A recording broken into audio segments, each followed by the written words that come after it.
സക്കാത്ത് guide എന്നൊരു പുസ്തകമുണ്ട്, ജമാഅത്ത് ഇസ്ലാമിയുടെ IPH ഇറക്കിയ പുസ്തകമാണ്. ഈ പുസ്തകത്തിൽ കാണാം, ഇതിന്റെ 76-ാമത്തെ പേജിൽ കാണാം, സക്കാത്ത് എങ്ങനെയാണ് വിതരണം ചെയ്യേണ്ടത്, ആർക്കാണ് പിരിച്ചെടുക്കാനുള്ള അവകാശം എന്ന് ഫിഖ് പരമായി ഇദ്ദേഹം വിവരിക്കുന്നുണ്ട്.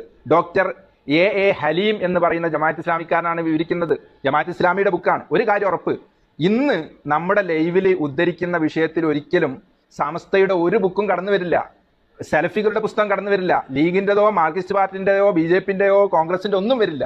എല്ലാം ജമാഅത്ത് ഇസ്ലാമിയുടെ പ്രമാണങ്ങൾ വെച്ചുകൊണ്ട് തന്നെ ജമാഅത്തെ ഇസ്ലാമി ചെയ്യുന്നത് കടുത്ത വൈരുദ്ധ്യമാണ്, അതിലേറെ കാപഢ്യമാണ് എന്ന് തന്നെയാണ് നമുക്ക് പറയാനുള്ളത്. അതുകൊണ്ട് വിമർശകന്റെ ബുക്കാണ്, സമസ്തക്കാരുടെ ബുക്കാണ്, സുന്നികളെ ബുക്കാണെന്നും പറയേണ്ട ആവശ്യമില്ല. ഹസൻ എന്ന് പറയുന്ന ജമാഅത്ത് ഇസ്ലാമിക് നേതാവ് എഴുതിയ പുസ്തകമാണ്. ഈ പുസ്തകം സക്കാത്തിന്റെ മുഴുവൻ വിശദാംശങ്ങളും ഇതിൽ വിശകലനം ചെയ്യുന്നു. ഈ പുസ്തകത്തിന്റെ ചട്ടപ്പുറത്ത് അവർ എഴുതി വെച്ചത്. കർലാവി പറഞ്ഞത്, യൂസുഫുൽ കർലാവി പറഞ്ഞത് മൗദൂദിയുടെ പല പുസ്തകങ്ങളും വൈകാരിക തള്ളിച്ചയായിരുന്നു എന്നാണ്. മൗദൂദിയെ ജമാഅത്ത് ഇസ്ലാമിക്കാർക്ക് പോലും വേണ്ട. മൗദൂദിയെ പറ്റി T ആരിഫ് അലി എന്ന് പറയുന്ന കഴിഞ്ഞ ജമാഅത്ത് ഇസ്ലാമി അമീർ കോഴിക്കോട് പത്രസമ്മേളനം വിളിച്ച് പറഞ്ഞത് മൗദൂദിയുടെ വീക്ഷണങ്ങളും ലിഖിതങ്ങളും ഞങ്ങൾക്ക് പ്രമാണമല്ല എന്നാണ്. അദ്ദേഹത്തിന്റെ വീക്ഷണമാണ്, അദ്ദേഹത്തിന്റെ 100 ചില്ലാൻ പുസ്തകം എന്നൊക്കെ പറഞ്ഞാൽ നിങ്ങൾ വിചാരിക്കും ഒരു വലിയ എന്തോ കോത്താമ്പി സംഭവമാണ്. ഇതൊരു 10-25 പുസ്തകമാണ്. ഇത് ഒക്കെ 14 പേജ് 20 പേജ് 30 പേജൊക്കെ ഉള്ള സംഭവം. ഇങ്ങനെ 120 അയാൾ പ്രസംഗിച്ചോ നടന്നോ പോയതോ ഇതൊക്കെ പുസ്തകമാക്കി വിൽക്കുക. പുസ്തക വിൽപ്പന തന്നെയായിരുന്നു അയാളെ പണി. അയാളെ മക്കൾ പോലും ജമാഅത്ത് കൂടിയില്ല.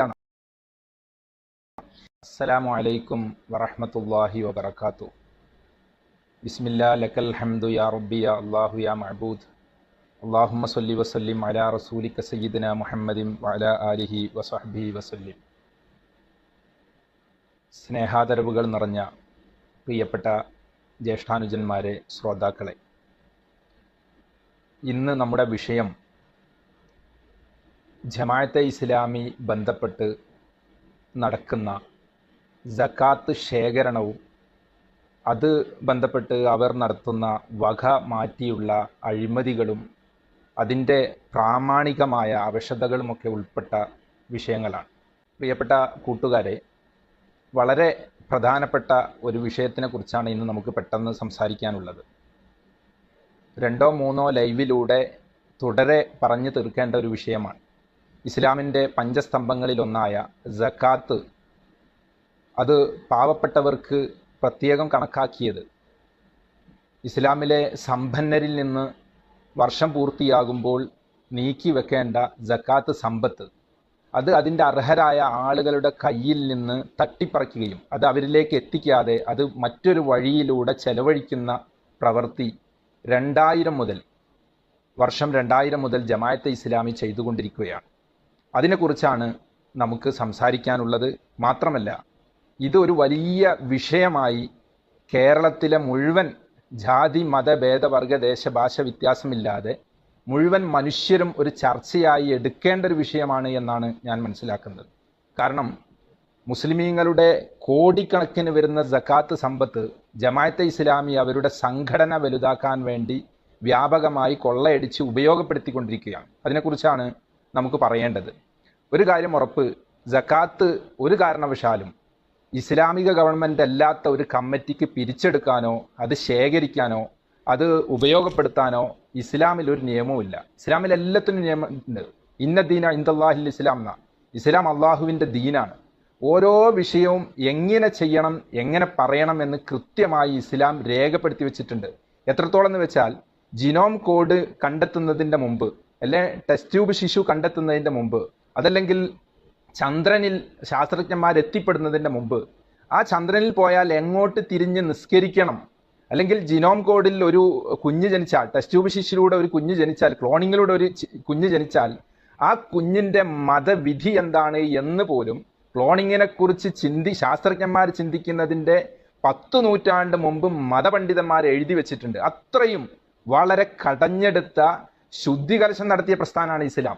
ആ ഇസ്ലാമിൽ മറ്റൊരു വിഷയം പോലെ സക്കാത്തും ഹജ്ജും അതുപോലെ റമദാൻ മാസത്തിലെ നോമ്പും നിസ്കാരവും ഒക്കെ എങ്ങനെ, എപ്പോൾ, എവിടെ, ആര്, എന്ത് ചെയ്യണം എന്നൊക്കെ കൃത്യമായി രേഖപ്പെടുത്തി വെച്ചിട്ടുണ്ട്.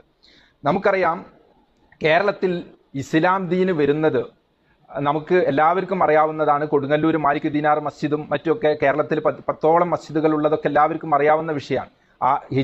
ക്രിസ്തുവർഷം 629 കൊടുങ്ങല്ലൂർ ചേരമാപ്പള്ളി ഉണ്ടാക്കുന്നത്. ഇപ്പോൾ ക്രിസ്തുവർഷം 2020. എന്ന് വെച്ചാൽ ഈ 624 മുതൽ ഇന്നയിലേക്ക് ഏകദേശം 1391 വർഷം കഴിഞ്ഞു.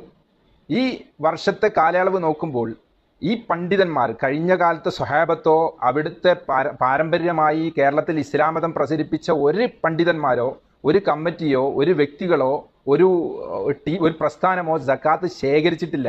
ഈ ജമാഅത്തെ ഇസ്ലാമിയും അതുപോലെ ചില്ലറ സംഘടനകളും ശേഖരിക്കാൻ തുടങ്ങിയത് 2000 മുതലാണ്.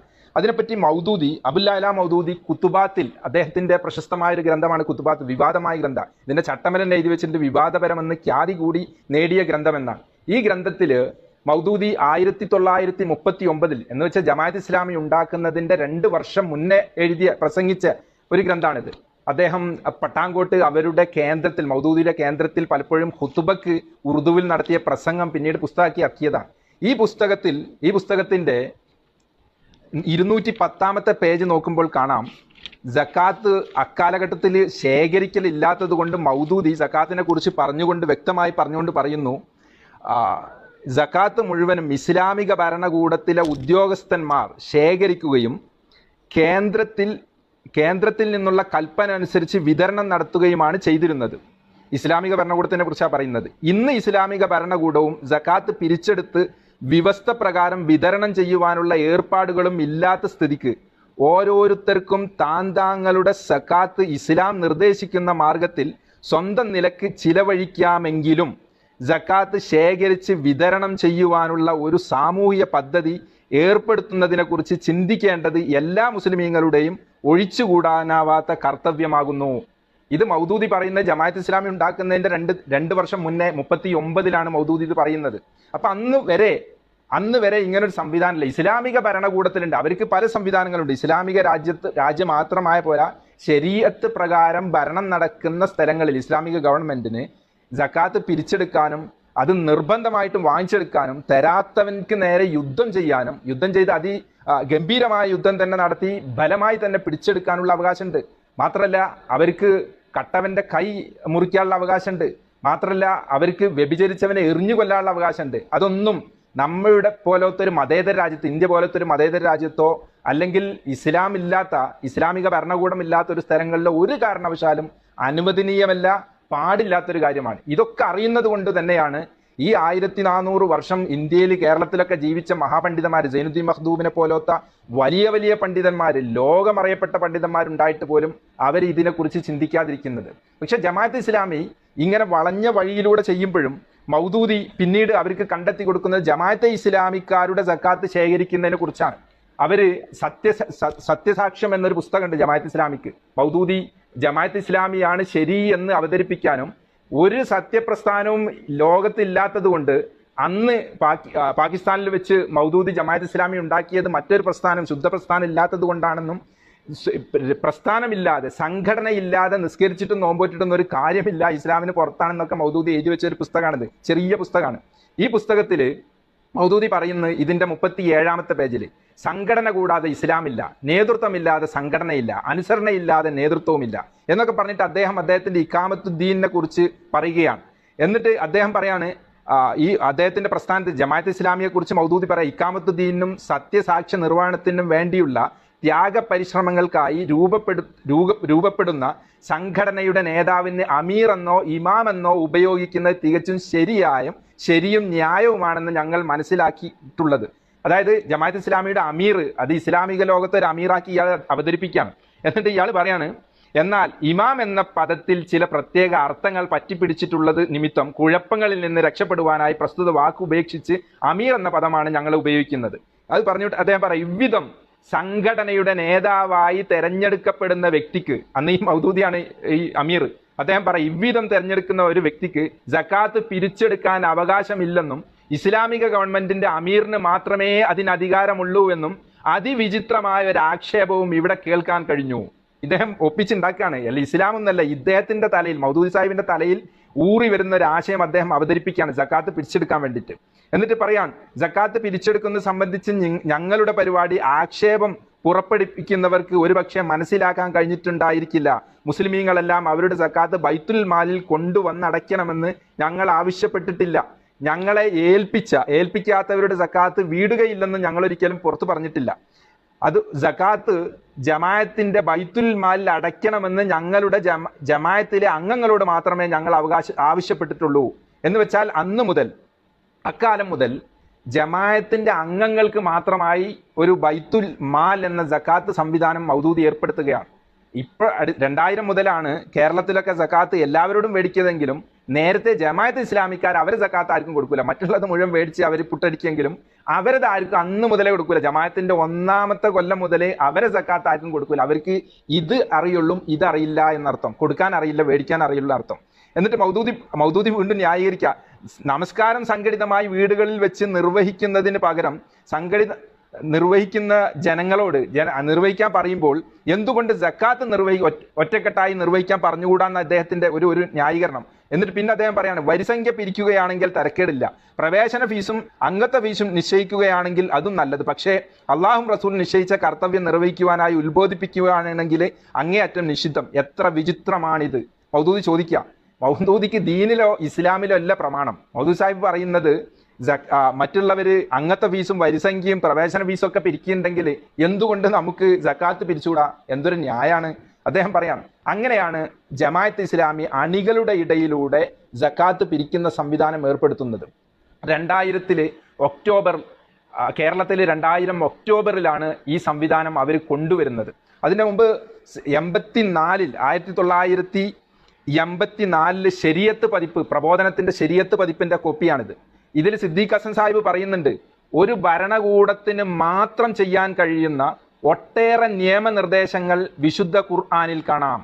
ഒരു ഭരണകൂടത്തിന് മാത്രം ചെയ്യാൻ കഴിയുന്ന ഒട്ടേറെ വിഷയങ്ങൾ ഖുർആനിൽ കാണാം. എന്നിട്ട് അദ്ദേഹം പറയുന്നു, സക്കാത്തിന്റെ കാര്യക്ഷമമായ ശേഖരണ വിതരണം 1, പലിശ സംബന്ധമായ നിയമങ്ങൾ 2, പ്രതിക്രിയാ വിധികൾ എന്ന് വെച്ചാൽ കട്ടവന്റെ കൈവെട്ടുക, വ്യഭിചരിച്ചവനെ എറിഞ്ഞുകൊല്ലുക, ഇത്തരത്തിലുള്ള വിഷയങ്ങൾ, മോഷണത്തിനും വ്യഭിചാരത്തിനുമുള്ള ശിക്ഷകൾ, ഇവയെല്ലാം ഇക്കൂട്ടത്തിൽ പെടുന്നു.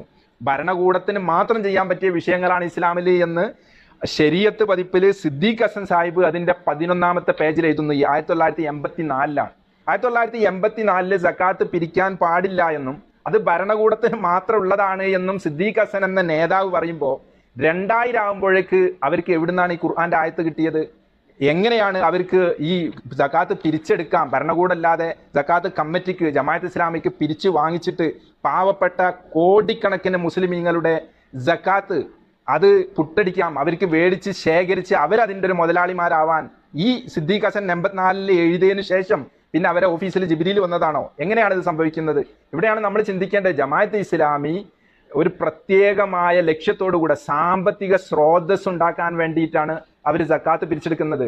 ഇങ്ങനെ ഇസ്ലാമിക ഭരണകൂടത്തിന് മാത്രം പറ്റിയ സക്കാത്ത് പിരിച്ചെടുക്കാൻ അവർക്ക് പറ്റുമെങ്കിൽ അവര് വ്യഭിചരിച്ചവനെ എറിഞ്ഞു കൊല്ലാനും കട്ടവന്റെ കൈമുറിക്കാനും സക്കാത്ത് തരാത്തവരോട് യുദ്ധം ചെയ്യാനൊക്കെ അവർ തയ്യാറാവണം.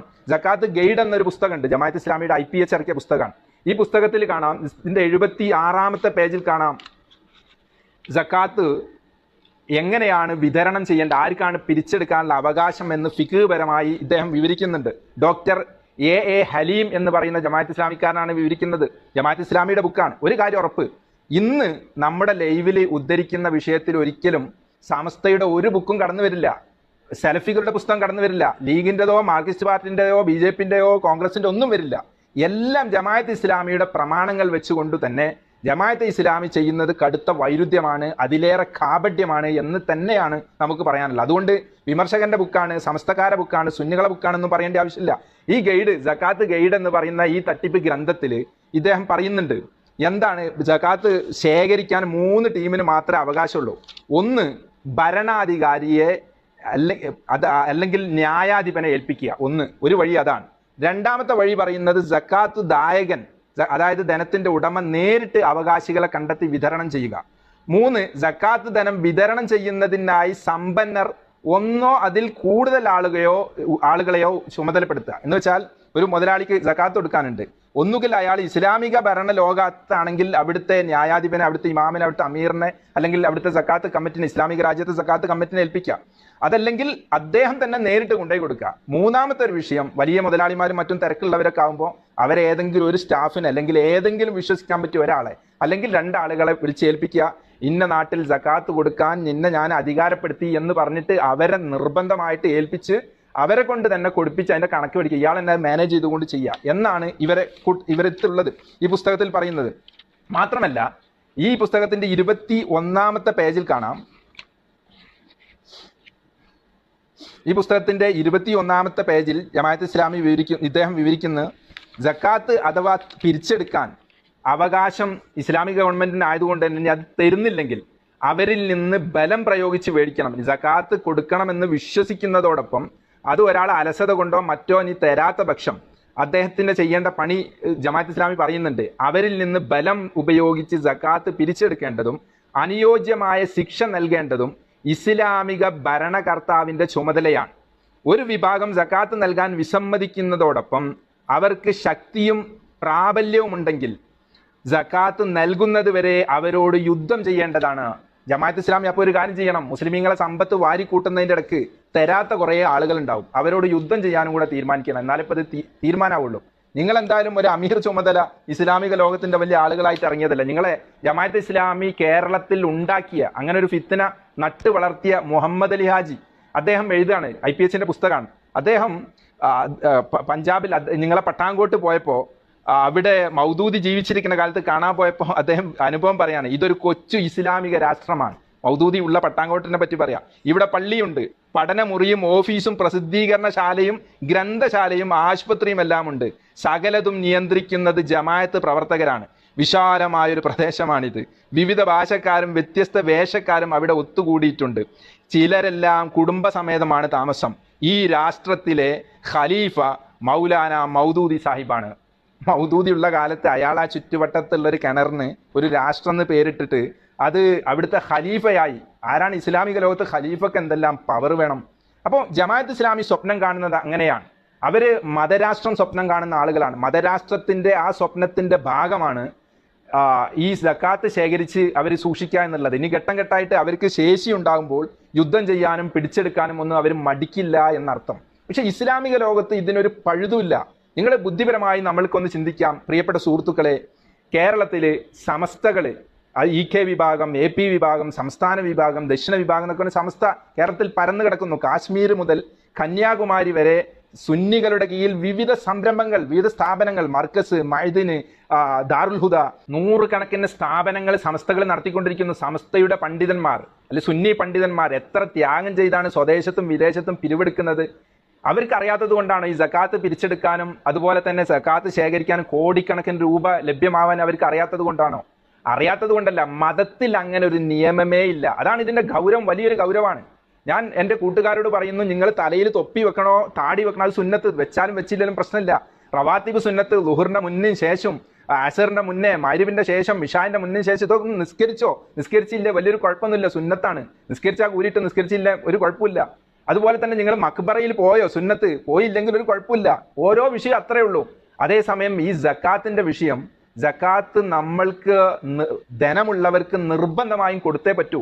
അത് ആർക്ക് കൊടുക്കണം, എപ്പം കൊടുക്കണം, എങ്ങനെ കൊടുക്കണം എന്നൊക്കെ പരിശുദ്ധ ദീനുൽ ഇസ്ലാം കൃത്യമായി വരഞ്ഞു കാണിച്ചിട്ടുണ്ടല്ലോ, പഠിപ്പിച്ചു തന്നിട്ടുണ്ടല്ലോ. എന്നിട്ട് അതൊന്നും ചെവിട് കേൾക്കാതെ വല്ല ചാൻസും ഉണ്ടായിരുന്നെങ്കിൽ, വല്ല അവസരം ഉണ്ടായിരുന്നെങ്കിൽ ഈ മതപണ്ഡിതന്മാർ, സുന്നത്ത് ജമാഅത്തിന്റെ പണ്ഡിതന്മാർ, സമസ്തയുടെ പണ്ഡിതന്മാർ ഒന്ന് ഉത്തരവിട്ടിരുന്നെങ്കിൽ കോടിക്കണക്കിന് രൂപ സമസ്തയുടെ ബാങ്കിലേക്ക് വരുമായിരുന്നു. എന്തുകൊണ്ടാണ് ഇത്രയും ത്യാഗം ചെയ്ത് പ്രായം ചെന്ന കാലത്തും ജിഫ്രി തങ്ങളും കാന്തപുരം ഒക്കെ ഓടി നടന്ന് ഗൾഫിലും മറ്റൊക്കെ പോയിട്ട് ത്യാഗം ചെയ്ത് എത്തിമക്കളെയും മറ്റൊക്കെ പോറ്റാൻ കാരണം അത് ഈ സക്കാത്ത് മേടിച്ചെടുക്കാൻ പറ്റാത്തത് കൊണ്ടാണ്. എന്നാൽ ആ അവസരം മുതലെടുത്തുകൊണ്ട് ചൂഷണം ചെയ്തുകൊണ്ട് ജമാഅത്ത് ഇസ്ലാമി കോടിക്കണക്കിന് രൂപയാണ് വശീകരിച്ചു കൊണ്ടിരിക്കുന്നത്, പലരുടെയും വാങ്ങിച്ചു കൊണ്ടിരിക്കുന്നത്. ഇത് ഈ രീതിയിലേക്ക് അവര് ഒരു സമൂഹത്തിനെ കൊണ്ടുവരാൻ, ഇസ്ലാമിക ലോകത്തെ കൊണ്ടുവരാൻ പല തട്ടിപ്പുകൾ നടത്തിയിട്ടുണ്ട്. ആദർശത്തെ മാത്രമല്ല പണയം വെച്ച് അവർ ഇസ്ലാം ദീനിനെ തന്നെ ദുർവ്യാഖ്യാനം ചെയ്തുകൊണ്ടാണ് ഈ മഹാ തട്ടിപ്പ് അവർ ചെയ്യുന്നത്. അതുകൊണ്ട് തന്നെ നമ്മൾ ഒറ്റക്കെട്ടായി, മുസ്ലിമീങ്ങളും അമുസ്ലിമീങ്ങളും ഒറ്റക്കെട്ടായി ഈ ഇവരുടെ സക്കാത്ത് ജിഹാദിനെതിരിൽ, മതരാഷ്ട്രം ഒരർത്ഥത്തിൽ മതരാഷ്ട്രം ഉണ്ടാക്കുന്നതിനെതിരിൽ നമ്മൾ ഒറ്റക്കെട്ടായി പ്രതികരിക്കേണ്ടിയിരിക്കുന്നു. ഇത് അവരുടെ പുസ്തകമാണ്. ഈ പുസ്തകത്തിന്റെ പേര് സക്കാത്ത് തത്വവും പ്രയോഗവും എന്നാണ്. അബ്ദുള്ള ഹസൻ എന്ന് പറയുന്ന ജമാഅത്ത് ഇസ്ലാമിക് നേതാവ് എഴുതിയ പുസ്തകമാണ്. ഈ പുസ്തകം സക്കാത്തിന്റെ മുഴുവൻ വിശദാംശങ്ങളും ഇതിൽ വിശകലനം ചെയ്യുന്നു എന്ന ഈ പുസ്തകത്തിന്റെ ചട്ടപ്പുറത്ത് അവർ എഴുതി വെച്ചത്. അബ്ദുള്ള ഹസൻ ചില്ലറക്കാരനൊന്നല്ല. IPHന്റെ അതായത് ജമാഅത്ത് ഇസ്ലാമിയുടെ പ്രസിദ്ധീകരണ വിഭാഗം ഇറക്കിയ പുസ്തകം എഴുതിയ ഈ അബ്ദുള്ള ഹസൻ ജമാഅത്ത് ഇസ്ലാമിയുടെ നേതാവാണ്, പണ്ഡിതനാണ്, ഗ്രന്ഥകാരനാണ്. മാത്രമല്ല കുറ്റ്യാടി ഇസ്ലാമിക കോളേജിൽ പഠിച്ച ആളാണ്, ശാന്തപുരം കോളേജിൽ പഠിച്ച ആളാണ്, ഖത്തറിൽ പോയി ഉപരിപഠനം എടുത്ത ആളാണ്.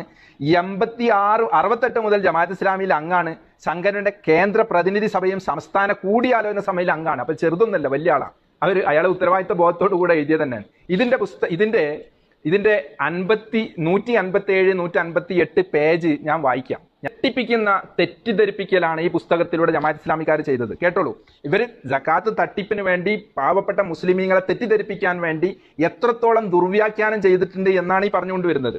സക്കാത്തിനെ കുറിച്ച് പറയാണ്. സക്കാത്ത് സംഭരണത്തിന് ഉദ്യോഗസ്ഥരെ നിയോഗിച്ചുകൊണ്ട് സക്കാത്ത് ബൈത്തുൽ മാൽ പൊതു ഖജനാവിൽ ശേഖരിക്കുകയായിരുന്നു തിരുമേനി ചെയ്തത്. എന്ന് വെച്ചാൽ തിരുനബി തങ്ങളെ കാലത്തുള്ള കാര്യം പറയാം. എന്നാൽ ഒരു അനിസ്ലാമിക ഗവൺമെന്റ് ഈ ബാധ്യത ഏറ്റെടുത്ത് നടത്താതിരിക്കുമ്പോൾ മുസ്ലിമീങ്ങൾ സ്വന്തമായി ഗവൺമെന്റ് ഇല്ലാത്ത ഒരു ന്യൂനപക്ഷമായി ജീവിക്കുകയോ ആണെങ്കിൽ സംഘടിതമായി നിസ്കാരം നിർവഹിക്കാനും സക്കാത്ത് കൊടുക്കാനും ഇവർ ബാധ്യസ്ഥരല്ലെന്നോ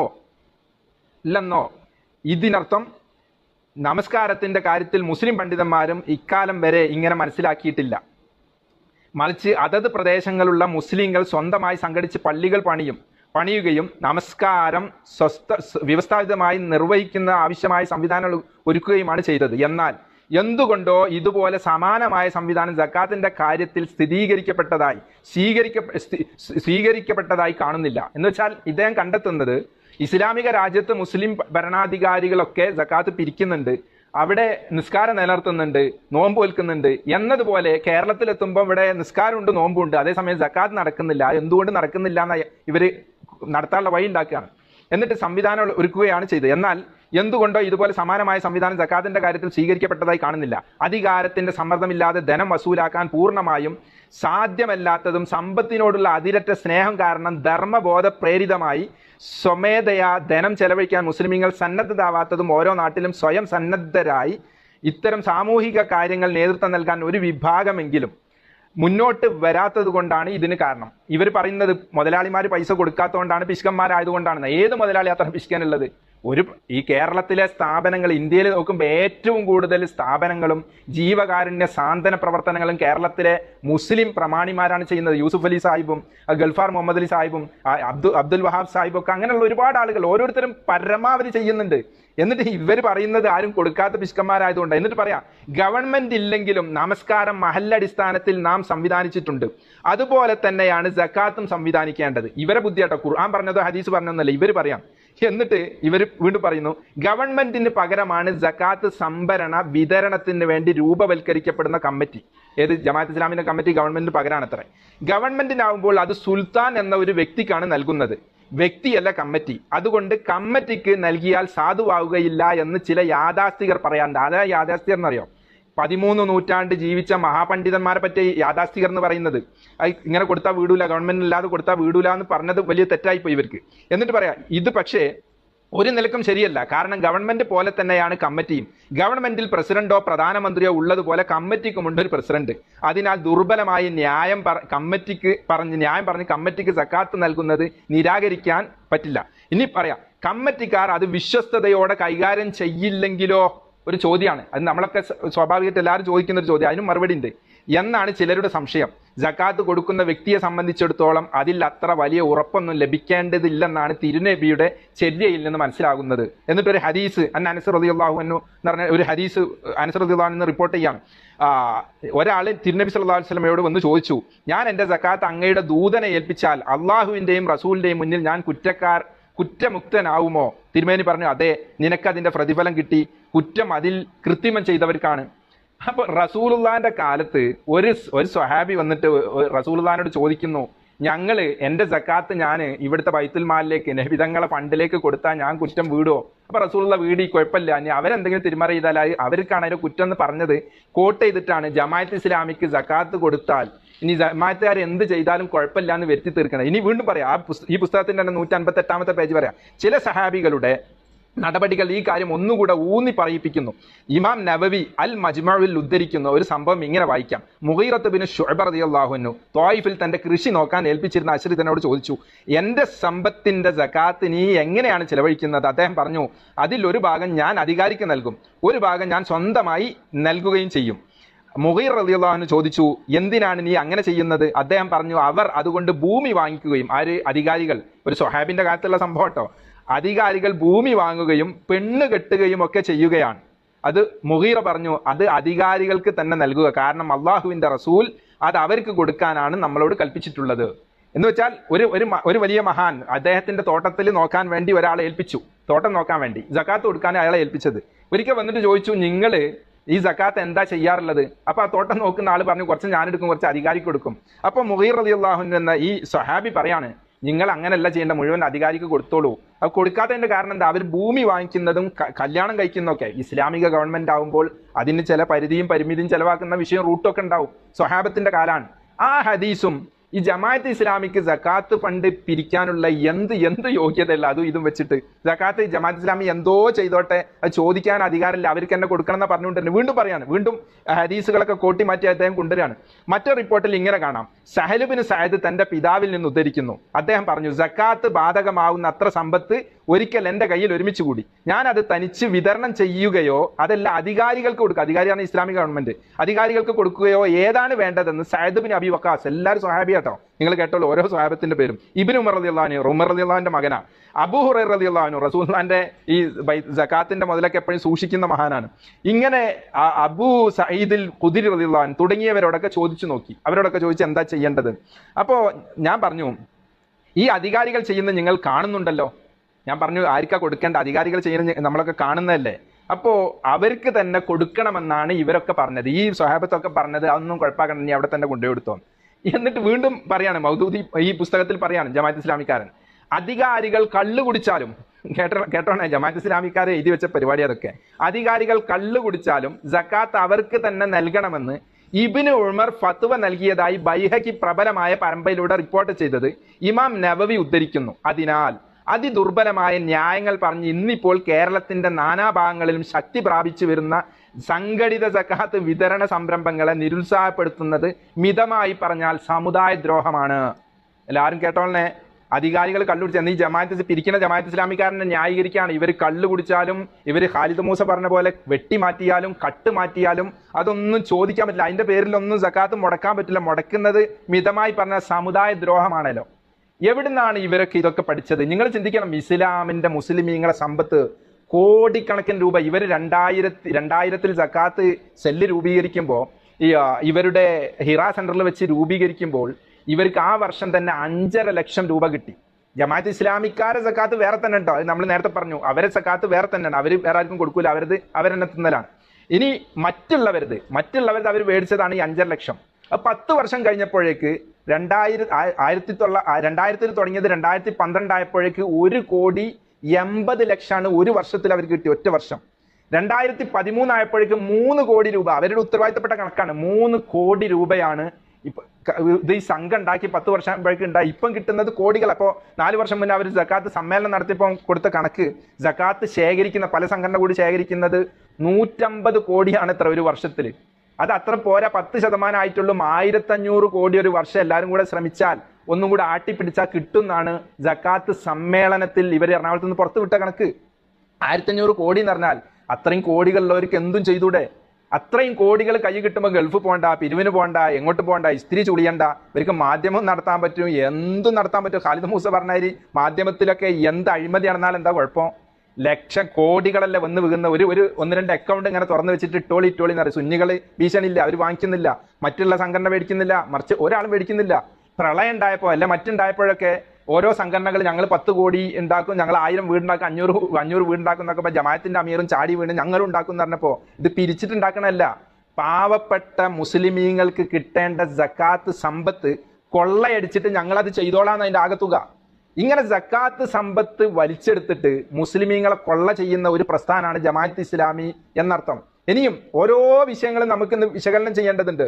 നമ്മൾ ജമാഅത്ത് ഇസ്ലാമിയെ 8 വിഭാഗത്തിന് 8 അവകാശികളാണ് സക്കാത്തിനുള്ള. എല്ലാവർക്കും അറിയാലോ. ഒന്ന് ഫക്കീറാണ്, മിസ്കീനാണ്, മറ്റൊന്ന് കടക്കാരനാണ്, പുതുമുസ്ലിമാണ്, അതുപോലെ തന്നെ അടിമത്തത്തിനെ മോചിപ്പിക്കാനാണ്, യോദ്ധാക്കൾ മുസ്ലിം യോദ്ധാക്കൾക്കാണ്, സക്കാത്തിന്റെ ജോലിക്കാർക്കാണ്, അതുപോലെ യാത്രക്കാർക്ക്, ഇങ്ങനെ 8 വിഭാഗമാണ്. അതേസമയം ഇന്ന് ആധുനിക പണ്ഡിതന്മാർ എണ്ണിയത് ആ 8 വിഭാഗം ഇല്ല, 4 വിഭാഗമേ നാട്ടിലൊക്കെ ഉള്ളൂ. അതിൽ പലരുമില്ല. അടിമയെ മോചിപ്പിക്കുന്ന സംവിധാനം ഇപ്പം ഇല്ലല്ലോ, യോദ്ധാക്കൾ ഇപ്പം ഇല്ലല്ലോ, യാത്രക്കാർ, പഴയ കാലത്ത് ഒട്ടകത്തും കുതിരപ്പുറത്ത് പല സ്ഥലത്ത് യാത്ര ചെയ്ത് അവശരായി കിടക്കാൻ പോലും സ്ഥലമില്ലാതെ പലരും കുടുങ്ങാറുണ്ട്. ഇന്നത്തെ ഈ ഹോട്ടൽ സംവിധാനങ്ങളും വാഹനങ്ങളൊക്കെ ഉള്ള ഇന്ന് ആ സംവിധാനം ഇല്ല. അപ്പൊ യാത്രക്കാരും ഇന്ന് ഒരുപക്ഷെ ഉണ്ടായിക്കൊള്ളണമെന്നില്ല എന്നാണ് പണ്ഡിതന്മാരുടെ അഭിപ്രായം. അപ്പൊ ഉള്ള 4 വിഭാഗത്തിന് ഓഹരി വെച്ച് കൊടുക്കേണ്ട, അതും അവനവന്റെ നാട്ടിൽ അവനവന്റെ പരിസരത്ത് കൊടുക്കേണ്ട പണം ഈ ജമാഅത്തെ ഇസ്ലാമിക്കാർ വസൂലാക്കി കൊണ്ടുപോയിട്ട് അവരെ ബാങ്കിൽ ഇടിക്കുന്നതിന് ഇസ്ലാമികപരമായി ഇവരാരാണ്? ഇവരെന്ത് ഖലീഫയാണ്? ഇവരാരാണ് മുസ്ലിമീങ്ങളെ ചുമതലയേൽപ്പിച്ചത്? ഇവരെ ആരാണ് ഇസ്ലാമിക ഭരണാധികാരികളെ ഏൽപ്പിച്ചത്? ഓരോരുത്തരും ഓരോ രീതി. ചേകനൂരും പറഞ്ഞത് ഖുർആൻ തന്നെയാണ്, ഹദീസ് തന്നെയാണ്. അയാളെ ബുദ്ധിക്കനുസരിച്ച് പറഞ്ഞു നിസ്കാരം 3 വക്തേ ഉള്ളൂ, സുബി തന്നെ സൂര്യനെ ഉദിച്ചിട്ടാ വേണ്ടത്. അയാൾക്കും കിട്ടി കുറച്ച് ആളുകളെ. ഖാദിയാനി, മിർസാ ഗുലാം അഹമ്മദ് ഖാദിയാനി വന്നിട്ട് അയാൾ കാഫിർ, അയാളും കുറെ ഖുർആനൊക്കെ ഓതി കുറെ വിഷയമൊക്കെ പറഞ്ഞ അയാൾ നബിയാണെന്നൊക്കെ പറഞ്ഞ് രംഗത്ത് വന്ന് അയാൾക്കും കിട്ടി കുറെ ആളുകളെ. ഇപ്പുറത്ത് വന്നിട്ട് ഷിയാക്കളെ കുറിച്ച് കഴിഞ്ഞ ഒരു വിഷയത്തിൽ പഠിച്ചു നോക്കിയ 14 വിഭാഗമുണ്ട്. അവരും ഖുർആനാണ് ഓതുന്നത്. ഇപ്പോഴത്തെ നമ്മളെ ഖുർആൻ യഥാർത്ഥ ഖുർആനല്ല, ഫാത്തിമ ഖുർആൻ എന്ന് പറഞ്ഞൊരു ഖുർആൻ ഉണ്ട്. അത് ഇമാമിന്റെ അടുത്ത് ആകാശത്തിലുള്ള ക്യാമനാറാകുമ്പോൾ ഇറങ്ങും 3 ഇരട്ടിയുള്ള ഖുർആനാന്ന് പറഞ്ഞിട്ട് അങ്ങനെ ടീം, അവർക്കും കിട്ടി കുറെ മുസ്ലിമീങ്ങളെ. ഓരോരുത്തരും ഓരോ രീതിയിൽ ഇസ്ലാമിനെ വ്യാഖ്യാനിച്ച് വികലമാക്കാണ്. എന്നാൽ ജമാഅത്തെ ഇസ്ലാമി വികലമാക്കുന്നത് സമ്പത്ത് കൊള്ള ചെയ്യാൻ വേണ്ടിയിട്ടാണ്. ഇവർ നമുക്കറിയാം ഈ അടുത്ത കാലം വരെ 1985 വരെ വോട്ട് ചെയ്യാൻ പാടില്ല എന്ന് പറഞ്ഞു. വോട്ട് ചെയ്യൽ ഹറാമാണെന്നോ അല്ലെങ്കിൽ വോട്ട് ചെയ്യൽ വളരെ മോശപ്പെട്ട കാര്യം, നമുക്ക് സ്വന്തം പാർട്ടിയിലേറ്റൊന്നല്ല പറഞ്ഞു, ഷിർക്കാണെന്ന് പറഞ്ഞു. ഷിർക്ക് എന്ന് പറഞ്ഞാൽ മുഷിരിക്കാവും അത് ചെയ്താൽ. അങ്ങനെ മുഷിരിക്കാവുന്ന പണിയെന്നും പറഞ്ഞ് മുസ്ലിമീങ്ങളെ മാറ്റിവെച്ചു. മാത്രമല്ല സർക്കാർ ജോബ് ഉദ്യോഗസ്ഥന്മാരാകാൻ പാടില്ല എന്ന് പറഞ്ഞ് കുറെ ആളുകളെ സർക്കാർ തലത്തിൽ നിന്ന് ഇവർ പിന്നോട്ട് വലിപ്പിച്ചു. മാത്രമല്ല ഭൗതിക കലാലയങ്ങളിൽ പോയി പഠിക്കരുത് എന്നിവർ പറഞ്ഞു, ഭൗതിക ബിരുദമൊന്നും പാടില്ല എന്ന് പറഞ്ഞു. ഇങ്ങനെ ഒരു ഡാർക്ക് യുഗത്തിലേക്ക് മുസ്ലിം സമുദായത്തെ കൊണ്ടുപോയിട്ട് ഇന്നും ഉത്തരേന്ത്യയിൽ ലക്ഷക്കണക്കിന് മുസ്ലിമീങ്ങളെ റിക്ഷ വലിക്കാരും വെള്ളം വണ്ടി വലിക്കാരും അതിന്റെ കാരണം ജമാഅത്ത് ഇസ്ലാമിയാണ്. ഇവരെ നേതാക്കന്മാർ പഴയ കാലത്ത് ഫത്വ കൊടുത്തതാണ്. പിന്നെ അതൊക്കെ പാടെ കണ്ടിന്യൂ ഒരു 85 ആകുമ്പോഴേക്കും ഒരു തൗഹീദായിട്ടാണ്ട് വന്ന് വോട്ട് ചെയ്യും. പിന്നെ അത് കഴിഞ്ഞ് പോയി സ്വന്തമായിട്ട് ഒരു പാർട്ടി ഉണ്ടാക്കി, വെൽഫെയർ പാർട്ടി മറ്റൊക്കെ ഉണ്ടാക്കിയിട്ട് ആ രീതിയിൽ ഒരു നിലപാടില്ലാത്ത പ്രസ്ഥാനം. ഏത് രീതിയിലാണ് നമ്മൾ അവരെ ഉൾക്കൊള്ളുക, മുസ്ലിമീങ്ങൾ ഉൾക്കൊള്ളുക? അവർക്ക് ഇസ്ലാമിനെ പറ്റി പറയാൻ എന്ത് അവകാശമുള്ളത്? മൗദൂദി തന്നെ അദ്ദേഹത്തിന് അറബിയിൽ പോലും ഉന്നതമായ അവഗാഹമില്ലായിരുന്നു എന്നുള്ളതാണ്. അത് നമ്മളെ FB-ലൊക്കെ അതിനെപ്പറ്റി സംവാദങ്ങൾ മറ്റൊക്കെ അടുത്ത് കുറെ പോസ്റ്റുകൾ നിങ്ങൾക്ക് കാണാൻ പറ്റും. തെറ്റുകൂടാതെ അറബി പോലും കൈകാര്യം ചെയ്യാൻ അറിയാത്ത മൗദൂദി 18 വയസ്സ് മുതൽ കുറെ കാലം യുക്തിവാദിയായിരുന്നു എന്ന്. അദ്ദേഹം 9 വയസ്സ് മുതൽ ആകെ പഠിച്ച് 11.5 വയസ്സ് വരെ 3.5 കൊല്ലം ഉറുദു മീഡിയയിലാണ്. അതിന്റെ അപ്പുറം ഇപ്പുറം അയാൾ പഠിച്ചില്ല, വീട്ടിൽ നിന്ന് കുറച്ച് ട്യൂഷൻ നേരത്തെ. പിന്നെ അയാൾ യുക്തിവാദിയായി, പരിഷ്കാരി പെണ്ണിന്, അക്കാലഘട്ടത്തിൽ വട്ടിപ്പലിശക്കാരന്റെ മകള് അവർത്തൊന്നും മറക്കാതെ സൈക്കിൾമ പോകുന്നൊക്കെ ഒരു പെണ്ണിന്, കുടുംബത്തിൽപ്പെട്ട പരിഷ്കാരി പെണ്ണ്, അറിയാതെ കിട്ടിയാൽ അറിഞ്ഞുകൊണ്ട്. കാരണം മൗദൂദി അങ്ങനെ ആയിരുന്നു, അദ്ദേഹത്തിന് വിവരം വിദ്യാഭ്യാസം ഒന്നും ഇല്ലായിരുന്നു.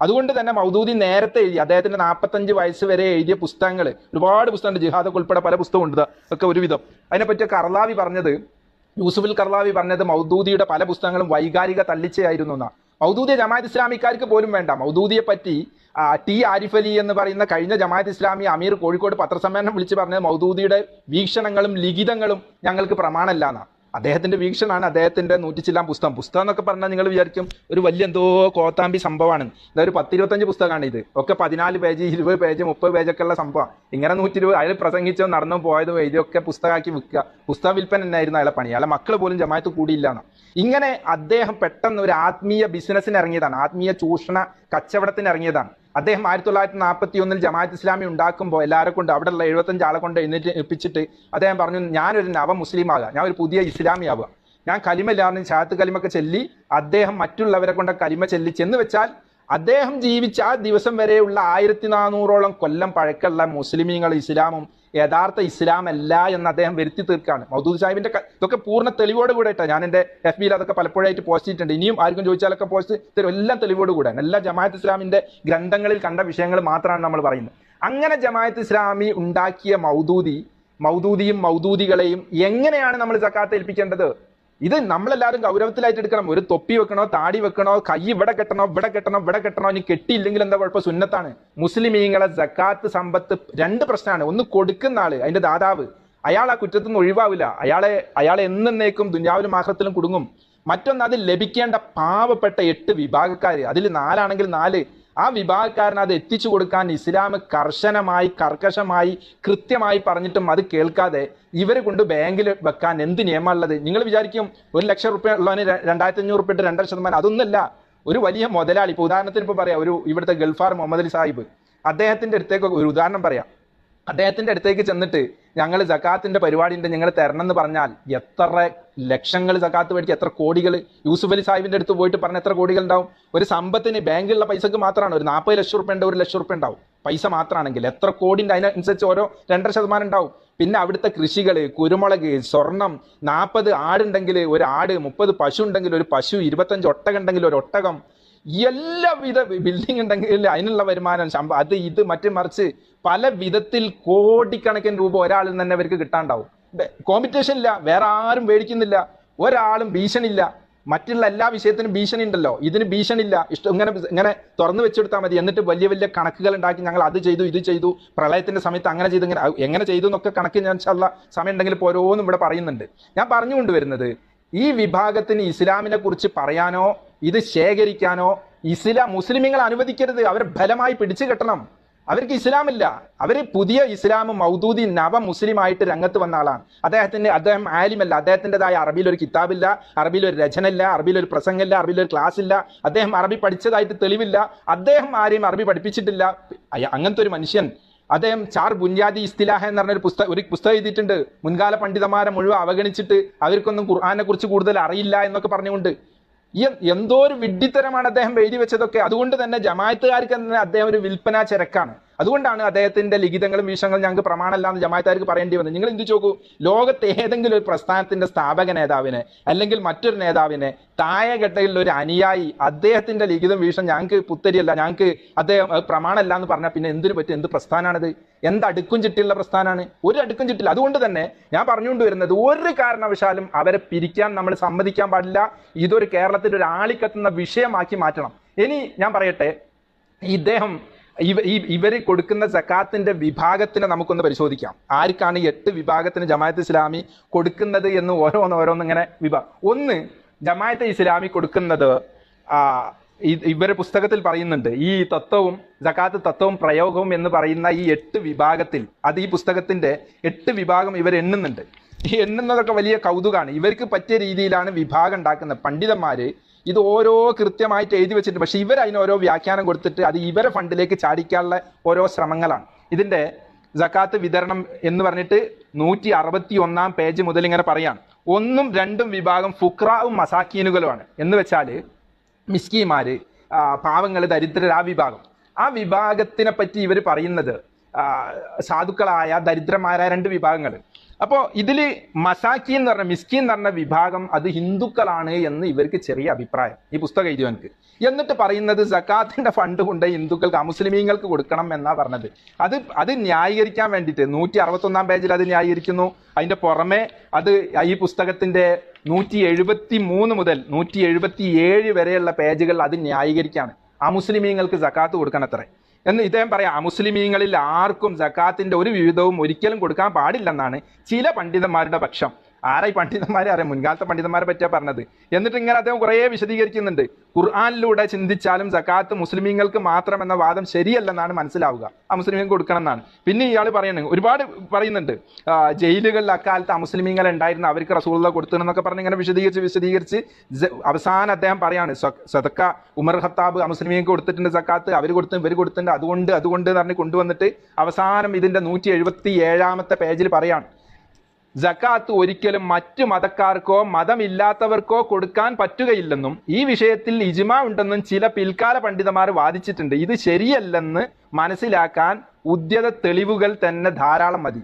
ഇവർ കുറേ തെളിവ് കോട്ടി മാറ്റി തിരുത്തി കുറിച്ച് കൊണ്ടുവന്നിട്ട് പറയാണ് ഇത് അമുസ്ലിമീങ്ങൾക്ക് മുസ്ലിം അല്ലാത്തവർക്കൊക്കെ കൊടുക്കാൻ പറ്റുമെന്നാ പറഞ്ഞത്. എന്നാൽ മൗദൂദി സാഹിബ്, അബുൽ മൗദൂദി എഴുതിയ കുത്തുബാത്ത് എന്ന് പറഞ്ഞ പുസ്തകത്തിൽ അദ്ദേഹം ശക്തമായി അമുസ്ലിമീങ്ങൾക്ക് കൊടുക്കാൻ പറ്റില്ല എന്ന് തന്നെ തീർത്ത് പറഞ്ഞിട്ടുണ്ട്. ഒരു കാരണവശാലും സക്കാത്ത് അമുസ്ലിമീങ്ങൾക്ക് കൊടുക്കാൻ പറ്റില്ല എന്ന് ഇതിന്റെ 208 പേജിൽ മൗദൂദി സാഹിബ് പറയാണ്. അദ്ദേഹം പറയുന്നുണ്ട്, എന്നാൽ സക്കാത്ത് ഒഴിച്ചുള്ള ദാനധർമ്മങ്ങൾ അമുസ്ലിമീങ്ങൾക്ക് നൽകാവുന്നതാണ്. അതത് ദേശങ്ങളിൽ സക്കാത്ത് അതേ ദേശത്തിലെ സാധുക്കൾ വിതരണം ചെയ്യേണ്ടതാകുന്നു. സകാത്ത് മുസ്ലിമീങ്ങൾക്ക് മാത്രമുള്ള അവകാശമാകുന്നു, അമുസ്ലിമീങ്ങൾക്ക് അതിൽ അവകാശമില്ല. നബി വചനത്തിൽ സകാത്തിനെ വിവരിക്കുന്നത് പ്രകാരമാണ്. മൗദൂദി സാഹിബ് പറഞ്ഞാൽ മുസ്ലിമീങ്ങൾ കൊടുക്കാൻ പറ്റൂല. എന്നാൽ ജമാഅത്തിന്റെ സകാത്തിന്റെ തത്വവും പ്രയോഗവും എഴുതിയ പുസ്തകത്തിൽ പറഞ്ഞാൽ മുസ്ലിമീങ്ങൾക്ക് കൊടുക്കണമെന്ന. അത് എന്തിനാണ് ഈ കൊടുക്കണം എന്ന് പറഞ്ഞത്? അങ്ങനെ ഒരു പ്രസ്ഥാനം ഉണ്ടല്ലോ, ഏത് ഹരിജന ഗിരിജന പട്ടിക പിന്നോക്ക ദളിത് വിഭാഗത്തിന് എവിടെങ്കിലുമൊക്കെ ഒരു 4/4 കൊടുത്ത് ഫോട്ടോ എടുത്ത് മാധ്യമത്തിലും മീഡിയത്തിലും കൊടുത്തിട്ട് ഞങ്ങൾ മതേതര കക്ഷികളാണ് എന്ന് വരുത്തി തീർക്കാൻ, വെൽഫെയർ പാർട്ടിക്ക് ഒരു അഡ്രസ്സും വോട്ടും ഒക്കെ ഉണ്ടാക്കാൻ, ഇതിനു വേണ്ടിയിട്ടാണ് അമുസ്ലിമീങ്ങൾക്ക് കൊടുക്കണം എന്ന് പറഞ്ഞത്.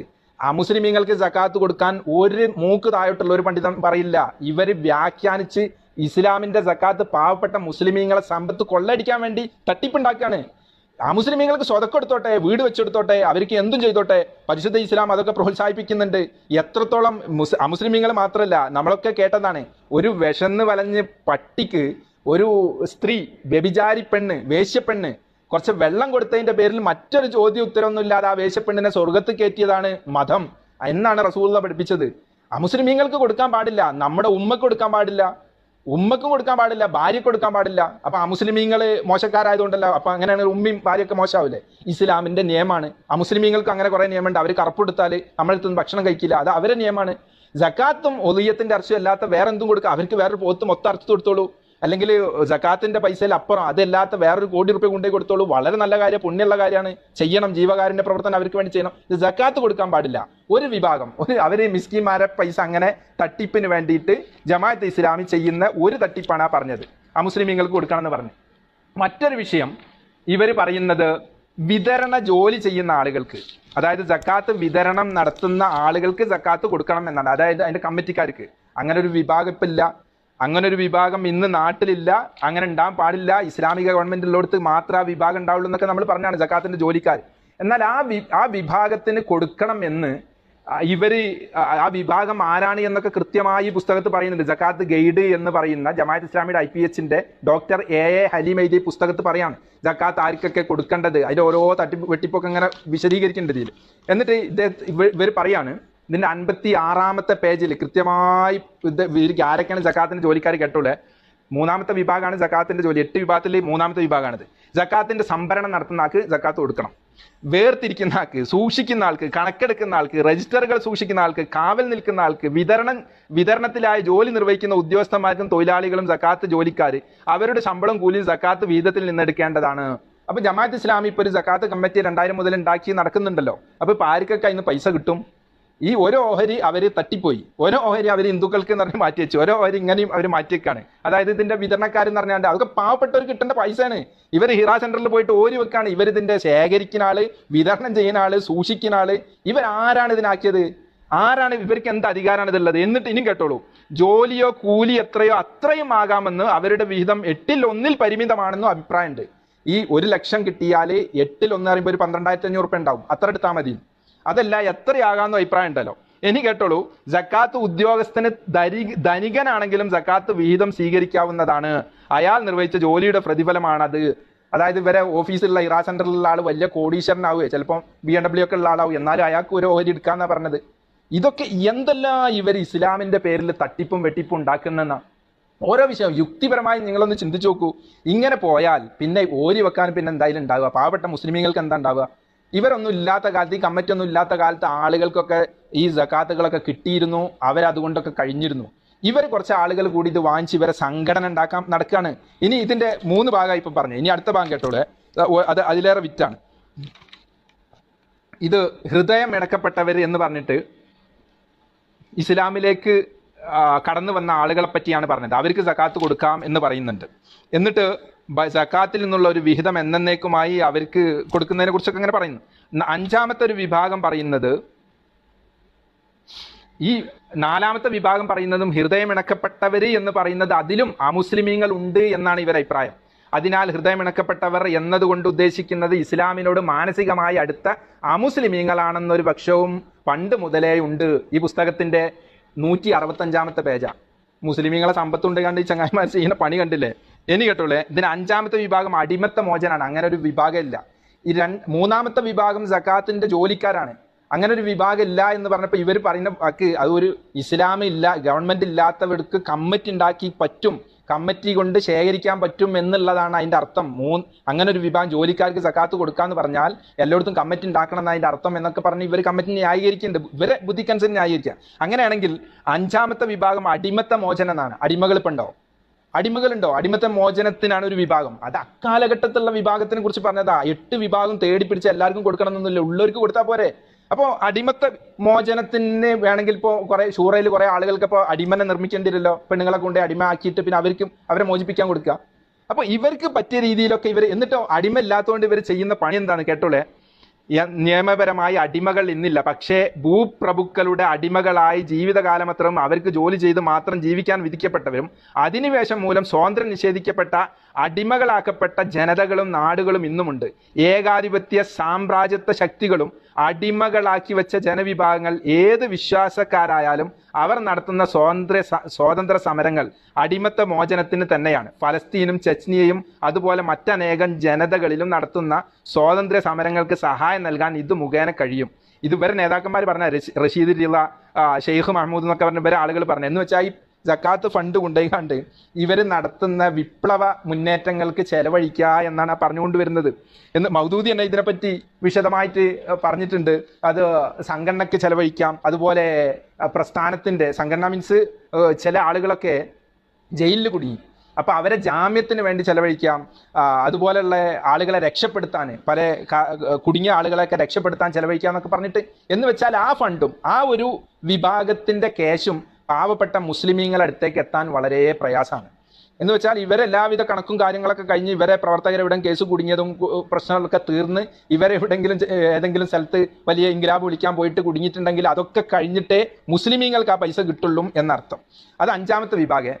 ആറാമത്തെ വിഭാഗം കടബാധ്യതയുള്ളവർ. അത് വലിയ രസമാണ്. ഇവർ കെട്ടിച്ചമറ്റും കേട്ടുള്ളൂ. കടബാധ്യത ഉള്ളവർ പറഞ്ഞാൽ പാവപ്പെട്ട നമ്മളെ നാട്ടിൽ സാമ്പത്തികമായിട്ട് പ്രയാസപ്പെടുന്ന, മക്കളെ കെട്ടിച്ച വകുപ്പിൽ, രോഗം വന്ന വകുപ്പിൽ, വീടുണ്ടാക്കിയ വകുപ്പിൽ എന്തെല്ലാം 10,000-കണക്കിന് കടബാധ്യത ഉള്ള ആളുകളുണ്ട്.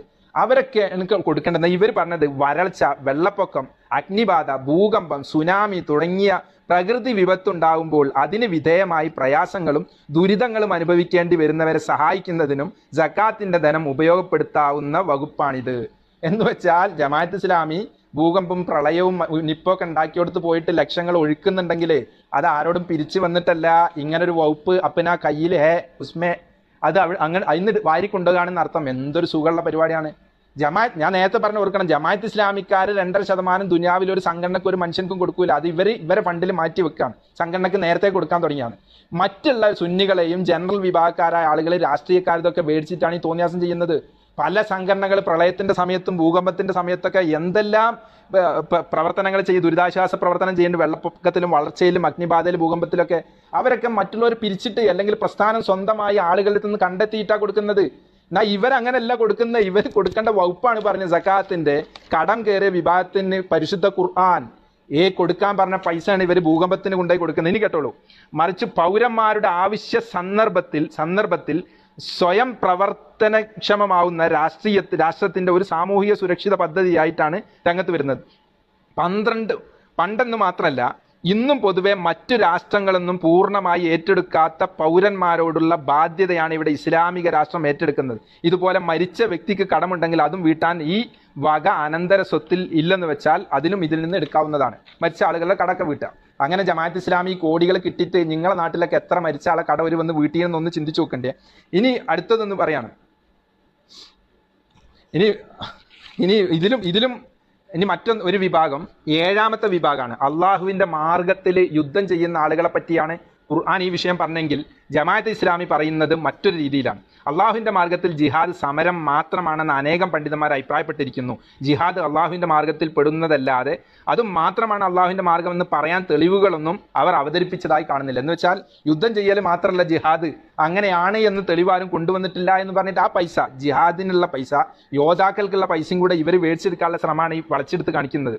വ്യക്തികൾക്ക് ഉടമാവകാശമില്ലാത്ത സ്ഥാപനങ്ങൾക്കോ പൊതു ഫണ്ടുകൾക്കോ നൽകിയാൽ സാധുവാകുകയില്ലെന്ന് അവരുടെ ന്യായവാദം. എന്നും പണ്ഡിതന്മാർ പറഞ്ഞ സ്ഥാപനങ്ങൾക്ക് മറ്റൊന്നും കൊടുക്കാൻ പറ്റൂല എന്ന് അവരെ പരിഹസിക്കാണ്.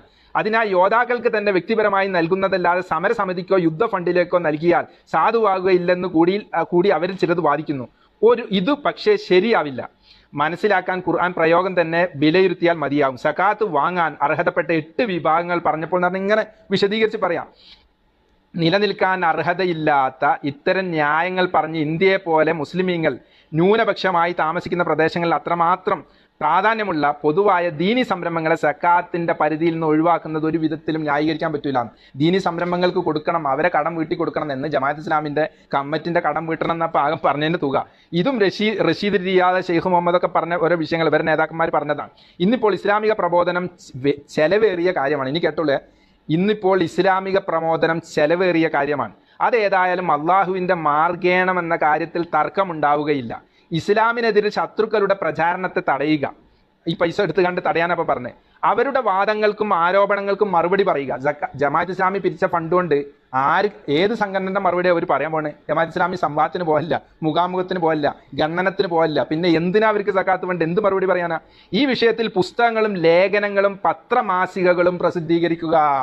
കണ്ടോ, പത്രം മാസികയൊക്കെ പ്രസിദ്ധീകരിക്കാനും സക്കാത്തിന്റെ യോദ്ധാക്കൾക്കുള്ള 7ാമത്തെ വകുപ്പിലുള്ള പൈസ വക മാറ്റാം എന്നാണ് ഈ പറഞ്ഞുകൊണ്ടുവരുന്നത്. ഇത് മുസ്ലിമീങ്ങൾ അറിയേണ്ട വിഷയമാണ്. ജമാഅത്താർ കണ്ട് കൊടുത്ത ഓരാണ്ട് പുകലത്തെ ലോടുത്താണ്ട് കൊണ്ടുപോയിട്ടാണ് നട്ടുപിടിപ്പിക്കുന്ന എല്ലാവരും മനസ്സിലാക്കിയത്. ഇവരിങ്ങനെ 8 വിഭാഗത്തിന് ഇവരെന്നെ ഓരി വെച്ചിട്ടുണ്ട്, ആർക്കാ കൊടുക്കേണ്ട ആർക്കാ കൊടുക്കേണ്ടാത്തത്. അപ്പൊ ഇവരെ പുസ്തകം ഇറക്കാന്, പത്രമാസിക ഉണ്ടാക്കാന്, ലേഖനം എഴുതാന്, മറ്റുള്ളവർക്ക് മറുപടി ആർക്കായി മറുപടി പറയുന്ന അറിയോ? ഈ സക്കാത്തിന്റെ പൈസ കൊടുത്ത ഈ ജനറൽ മുസ്ലിമീങ്ങൾക്ക് അവരെ മുശ്രിക്കാക്കാനുള്ള മറുപടി പറയുന്നുണ്ടെങ്കിൽ പറയുള്ളൂ. അതല്ല ജമാഅത്ത് ഇസ്ലാമിന്റെ പരിപാടി. ഇങ്ങനെ വകുപ്പ് മാറ്റി ചെലവഴിക്കുക, എന്നിട്ടോ ചിലപ്പോൾ അമുസ്ലിമീങ്ങളെയും ഇതിൽ സഹകരിപ്പിക്കേണ്ടി വന്നേക്കാം. ഉദാഹരണമായി ഇസ്ലാമിനെതിരെ നടത്തപ്പെടുന്ന പ്രചണ്ഡമായ പ്രചാരവേലയ്ക്ക് സമർത്ഥമായി മറുപടി പറയാൻ സന്നദ്ധനാവുന്ന ഒരു അമുസ്ലിം എഴുത്തുകാരന് നൽകപ്പെടുന്ന പ്രതിഫലം ഇങ്ങനെ കാലത്തിന്റെയും പരിതസ്ഥിതിയുടെയും താല്പര്യമനുസരിച്ച് അതിന്റെ പരിധി ഏറെ വിശാലമാണ്. അമുസ്ലിമീങ്ങളെ എഴുതാൻ വിളിക്കുക, ഇവരെ പത്രത്തിലും മറ്റുമൊക്കെ ഇസ്ലാമിന് അനുകൂലമായിട്ട് എഴുതുക, എന്നിട്ട് അവർക്ക് ഒരു ഫണ്ട് കൊടുക്കുക, പൈസ കൊടുക്കുക. ആ പൈസ കൊടുക്കണത് ഈ സക്കാത്തിന്റെ ഫണ്ട് എടുത്ത് കൊടുക്കാന്ന്. എങ്ങനെയുണ്ട് പരിപാടി? എങ്ങനെയുണ്ട്? ഈ എന്തൊരു കഷ്ടമാണ്. ഇനി അടുത്തത് യാത്രക്കാർക്കുള്ള 8ാമത്തെ വിഭാഗം. അതിനെങ്കിലും നാട്ടുകാർക്ക് എന്താ കിട്ടുമോ നമ്മൾ നോക്കാം. അതിനെപ്പറ്റി ഇതിന്റെ 170ാമത്തെ പേജിൽ പറയുന്നു. ഇന്ന് തെരുവിന്റെ സന്തതി യാത്രക്കാരെ കുറിച്ച് അങ്ങനെ ഒരു വിഭാഗം ഇന്ന് ഇല്ലാത്തത് കൊണ്ട് ഒരു പക്ഷേ സഹായം അറിയിക്കുന്ന ഇത്തരം യാത്രക്കാർ അപൂർവമാണ്. തെരുവിന്റെ സന്തതി എന്ന പ്രയോഗത്തിന് ഇത്തരം അർത്ഥമുണ്ടെന്ന് വേണം മനസ്സിലാക്കാൻ. സാമ്രാജ്യത്വത്തിന്റെ ഇരകളായി സ്വന്തം നാട്ടിൽ നിന്ന് ആട്ടിയോടിക്കപ്പെട്ട് തെരുവാധാരമാക്കിയപ്പെട്ടവർ, വിശ്വാസത്തിന്റെ പേരിൽ വീടും നാടും ഉപേക്ഷിച്ച് ഓടിപ്പോവേണ്ടി വന്നവർ, പ്രാദേശികവും വർഗീയവുമായ കലാപങ്ങളിൽ സമ്പത്ത് മുഴുവൻ കൊള്ളയടിക്കപ്പെട്ട് വഴി ആധാരമാക്കപ്പെട്ടവർ, ജീവിതായോധനത്തിന് വേണ്ടി സ്വന്തം നാടും വീടും ഉപേക്ഷിച്ച് തെരുവിൽ അലയാൻ വിധിക്കപ്പെട്ടവർ തുടങ്ങി അനേകം ആളുകൾ യഥാർത്ഥ തെരുവിന്റെ സന്താനങ്ങളാണ്. അവരുടെ സംരക്ഷണത്തിന് വേണ്ടിയുള്ള വിഹിതമാണ് സക്കാത്ത്. ഒരു സാമൂഹിക സുരക്ഷിതത്വ പദ്ധതിയാണ് പറയുന്നതും അതുകൊണ്ടാണ്. എന്ന് വെച്ചാൽ കലാപത്തിലും മറ്റൊക്കെ പെട്ടു. ഇപ്പൊ ഉദാഹരണത്തിന് ഡൽഹി കലാപത്തിൽ കുറെ ആളുകൾക്ക് വീടും നാടും മറ്റൊക്കെ വിട്ടുപോയി. അങ്ങനത്തെ ആളുകൾക്കൊക്കെ കൊടുക്കാം എന്നാണ് വഴിയാത്രക്കാരെന്നുള്ളതിൽ അവരാ പെട്ടത്. ഓക്കെ, കൊടുക്കട്ടെ. പക്ഷെ ഇതൊക്കെ ജമാഅത്ത് ഇസ്ലാമി കൊടുക്കുന്നത് എങ്ങനെ? ജമാഅത്ത് ഇസ്ലാമിന്റെ ഒരു ബോർഡ് വെച്ച് ജമാഅത്ത് ഇസ്ലാമിന്റെ നേതാക്കന്മാര് അവരെ പബ്ലിസിറ്റി കിട്ടാൻ വേണ്ടിയിട്ട് കൊടുത്ത്, ജമാഅത്ത് ഇസ്ലാമിന്റെ സംഘടന ഒരുപാട് കൊടുത്തു, പിരിച്ചു കൊടുത്തു, ഞങ്ങൾ കുറെ വീട് വെച്ച് അതുണ്ടാക്കി ഇതുണ്ടാക്കി എന്നൊക്കെ പറഞ്ഞ് ഇങ്ങനെ കോടികൾ കൊടുത്ത് എന്നൊക്കെ ഇവർ പറയുന്നത്. 1000 വീട് വെച്ചു, 1788, 3856, 4000, ഇങ്ങനെ പല കണക്കും തൊള്ളകൊള്ളാത്ത കണക്കൊക്കെ വരാം. അത്ര കിണർ കുത്തി, ഇത്ര സ്കൂൾ വെച്ച് സ്കോളർഷിപ്പ്. ഞങ്ങളെ പരിസരത്തൊന്നും, അല്ലെങ്കിൽ നമ്മുടെ, നിങ്ങൾ ചിന്തിച്ചു നോക്കി, നിങ്ങൾ ഏത് നാട്ടിലാണ് ഇവർ ഒരു കിണർ കുത്തി തന്നത്? ഈ കോടികൾ ഇവർ മേടിച്ചു വെച്ചിട്ട് ഏത് നാട്ടിലാണ് ജമാഅത്ത് ഇസ്ലാമിക്കാർ കിണർ കുത്തിയത്? ഏത് നാട്ടിലാണ് ഇവർ വീട് വെച്ചു കൊടുത്തത്? ബൈത്തുർ റഹ്മൊക്കെ മുസ്ലിം ലീഗിന്റെ ഒക്കെ മാഷാ അല്ലാഹ് ഒരുപാട് വീടുകൾ അവർ നിർമ്മിച്ചു കൊടുക്കുന്നു, ഒരുപാട് സംഘടനകൾ നിർമ്മിച്ചു കൊടുക്കുന്നു, പല വിഷയങ്ങൾ നിർമ്മിച്ചു കൊടുക്കുന്നു. അതൊക്കെ നമ്മൾ കാണും കേൾക്കണം. അവരൊക്കെ മറ്റുള്ളവരോട് പിരിച്ചിട്ടാ ചെയ്യുന്നത്, ജക്കാത്ത് എടുത്തിട്ടല്ല. എന്നാൽ ഈ ജക്കാത്ത് പിരിക്കുന്ന ഇവരിതൊക്കെ ചെയ്യുന്നുണ്ടെന്ന് പറഞ്ഞാൽ എവിടെ ചെയ്യുന്നുണ്ടെന്നാ പറഞ്ഞത്? ആർക്ക് കിട്ടിയെന്നാ പറഞ്ഞത്? ഇനി കേട്ടോളെ, ഇനി ഇതിലേറെ വലിയ രസം, ഇനിയാണ് വലിയൊരു കൗതുകം. ഇങ്ങനൊക്കെ മേടിച്ചെടുക്കുന്ന പൈസ ഇവർ പല രീതിയിൽ തട്ടിപ്പിലും വെട്ടിപ്പിലൊക്കെ വക മാറ്റി ഇവരെ കീശ വീർപ്പിച്ചതിന്റെ ശേഷം ബാക്കിയുള്ള കുറച്ചെങ്കിലും നാട്ടുകാർക്കൊക്കെ കൊടുക്കുന്ന രൂപത്തിനെ കുറിച്ച് 2019 മെയ് 19 ഇല്യാസ് മൗലവി എന്ന് പറഞ്ഞ അവരുടെ നേതാവ് ഇറക്കിയ ഒരു സ്റ്റേറ്റ്മെന്റ്. അത് എങ്ങനെ കൊടുക്കുന്നത് കേട്ടോളൂ. ആത്മാഭിമാനമുള്ള അല്പമെങ്കിലും ഇസ്ലാമിക ബോധവും ഈമാനൊക്കെ ഉള്ള ആളുകൾ നമ്മളെ കൂട്ടത്തിലുണ്ടെങ്കിൽ കേട്ടോളൂ. ബൈത്തു സക്കാത്തും ജമാഅത്ത് ഇസ്ലാമിയും അദ്ദേഹം പറയാം, ബൈത്തു സക്കാത്ത് കേരളയുടെ ഉത്തരവാദിത്തപ്പെട്ട ബോഡിയിലെ അംഗം എന്ന നിലയിൽ അതുമായി ബന്ധപ്പെട്ട ചില വസ്തുതകൾ അള്ളാഹുവിനെ മുൻനിർത്തി ചുരുക്കി പറയട്ടെ. വേറെ മൗദൂദിനൊന്നല്ല, അള്ളാനെ തന്നെ മുൻനിർത്തിയിട്ട് പറഞ്ഞു. അപ്പോൾ കറക്റ്റ് ആയിരിക്കും കേട്ടോ. എന്നിട്ട് ഈ ഇല്ലാസ് മൗലവി വലിയ പണ്ഡിതനാണ്, അവരെ ശാന്തപുരം കോളേജിലെ വലിയ സംഭവമാണ്, അവരെ ജമാഅത്ത് ഇസ്ലാമിന്റെ സക്കാത്ത് ബോഡിയിലെ വലിയ സംഭവമാണ്. അയാളാണ് കൃത്യമായിട്ട് തന്നെ പറഞ്ഞത്. ഇതെങ്ങനെ കൊടുക്കണ? ഇവരെ കയ്യിൽ പെട്ട പൈസ കൊടുക്കണം. ഇവർ കയ്യിൽ മേടിച്ചു വെക്കാൻ കാരണം, ഏതെങ്കിലും ഒരു മുതലാളിന്റെ വീട്ടിലൊരു പാവപ്പെട്ട 4 വട്ടം പോയാൽ അവനക്ക് പൈസ കിട്ടുമ്പോൾ അവനക്ക് ആ മുതലാളിയോട് പ്രത്യേക വിധേയത്വം ഉണ്ടാവും, മനസ്സിൽ ഒരു പ്രത്യേക വിധേയത്വം ഉണ്ടാവും, ഒരു അടുപ്പുണ്ടാവും. അത് പാടില്ല. അങ്ങനെ ഒരു വിധേയത്വം ഉണ്ടാവും. മുതലാളി പൈസ എന്നുള്ളതിലേക്ക് അയാളൊരു അടിമായി മാറും. അതുകൊണ്ട് അയാൾ ഡയറക്റ്റ് മേടിക്കേണ്ട, നമ്മൾ മേടിച്ചു കൊടുക്കാന്നൊക്കെ പറഞ്ഞ് ന്യായീകരണം പറഞ്ഞിട്ട് അവർ മേടിച്ചേക്കുന്നത്. എന്ന് വെച്ചാൽ ഇവർ മേടിക്കുന്നതോടുകൂടെ പിന്നെ ഇവരായി മുതലാളിമാര്, ജമാഅത്തുകാരായി മുതലാളിമാർ. എന്നിട്ട് ഇവരെടുത്തുന്ന പൈസ കിട്ടാൻ കുറെ ഡിമാൻഡ് ഉണ്ട്. ഒന്ന് കേട്ടോളെ, ഓൺലൈൻ വഴി അപേക്ഷ സ്വീകരിക്കുന്നു. ഇവർ കോടികൾ മേടിച്ച് വെച്ചിട്ട് ഓൺലൈൻ വഴി അപേക്ഷ സ്വീകരിക്കുന്നു. കേരളത്തിലെ സകാത്തിന് അർഹരായ ആർക്കും നിശ്ചയിക്കപ്പെട്ട പദ്ധതിയിലേക്ക് അപേക്ഷിക്കാം. ആർക്കും അപേക്ഷിക്കട്ടോ, വളരെ സിമ്പിളാണ്. നീ കേട്ടോളൂ, അടുത്ത് കേട്ടോളൂ. പ്രസ്തുത അപേക്ഷയിൽ പറഞ്ഞ കാര്യങ്ങൾ ശരിയാണെന്ന് ജമാഅത്ത് പ്രാദേശിക ഘടകത്തിന്റെ അമീർ സാക്ഷ്യപ്പെടുത്തുന്നു. ഇവർക്ക് എവിടെ ഇവർക്ക് ഹൽക്കുള്ള, എൻ്റെ നാട്ടിലൊന്നും പരിസരത്തൊന്നും ഞാൻ കണ്ടില്ല. കഷായത്ത് കൂട്ടാൻ പോലും ജമാഅത്തുകാരെ പല ഭാഗത്തുമില്ല. പിന്നെ ഇവരെ പ്രാദേശിക അമീറിനെ നമ്മൾ എവിടെ പോയി തിരഞ്ഞെടുക്കണേ? ഒരു പാവപ്പെട്ടവൻക്ക് ഒരു അത്യാവശ്യം വന്നു, ഒരു കടം വന്നു, ഒരു കുറച്ച് പൈസന്റെ അത്യാവശ്യം വന്നപ്പോൾ ഇവരെ പ്രാദേശിക അമീറിനെയും തെരഞ്ഞ് ഓൺലൈനിൽ നമ്മൾ എവിടെ നടക്കണം? ഇനി കേട്ടോളൂ. പ്രസ്തുത അപേക്ഷയിൽ പറഞ്ഞ പ്രാദേശിക അമീർ സാക്ഷ്യപ്പെടുത്തണം. പുറമെ ബൈത്തു സക്കാത്ത് കേരളയുടെ ഏരിയ കോർഡിനേറ്റർ, ഏരിയ പ്രസിഡന്റ് എന്നിവരുടെ കൂടെ സാക്ഷ്യപ്പെടുത്തലും വേണം. ഇപ്പൊ ഒരു യൂസുഫ് അലി സാഹിബോ അല്ലെങ്കിൽ ഗൾഫാർ മുഹമ്മദ് അലി സാഹിബോ വഹാബ് സാഹിബോ ഒക്കെ ഡയറക്റ്റ് 4 ആളെ വെച്ച് 2 ആളെ വെച്ച് പൈസ കൊടുക്കുന്നല്ലേ? നമ്മളെ നാട്ടിലൊരു ആചാര് ഡയറക്റ്റ് പൈസ കൊടുത്ത് അയാൾക്കൊരു ദുആ കിട്ടുന്നത് അത് വിധേയത്തായി പോകുന്ന പേടിച്ചിട്ട് ഇവർ മേടിച്ച് വെച്ചിട്ട് ഇവർ 100 വിധേയത്വം ഉണ്ടാക്കുകയാണ്. എന്നിട്ടോ എന്ത് വേണം? നമ്മൾ ആർക്ക് പൈസ ആവശ്യമുള്ള ഓൺലൈനിൽ അപേക്ഷിക്കണം. അതിന്റെ മുന്നേ ഇവരെ ഹൽക്കന്റെ അമീറിന്റെ കത്ത് മേടിക്കണം. അതുപോലെ ഏരിയ കോഡി, ഇവർക്ക് എവിടെ ഏരിയ ഉള്ളത് അള്ളാഹ്ക്കറിയാം. ആ ഏരിയ തെരഞ്ഞു പിടിച്ച് അവിടുത്തെ കോർഡിനേറ്റർ, അവിടുത്തെ പ്രസിഡന്റിന്റെയും കത്ത് മേടിക്കണം, സാക്ഷ്യപ്പെടുത്തൽ വേണം. എന്നിട്ട് അപേക്ഷ കൊടുക്കണം. എങ്ങനെയുണ്ട് പരിപാടി? ആത്മാഭിമാനമുള്ള ഒരു മനുഷ്യൻ കത്തുവയിട്ട് പോവുമോ ജക്കാത്തിന്റെ പൈസക്ക്?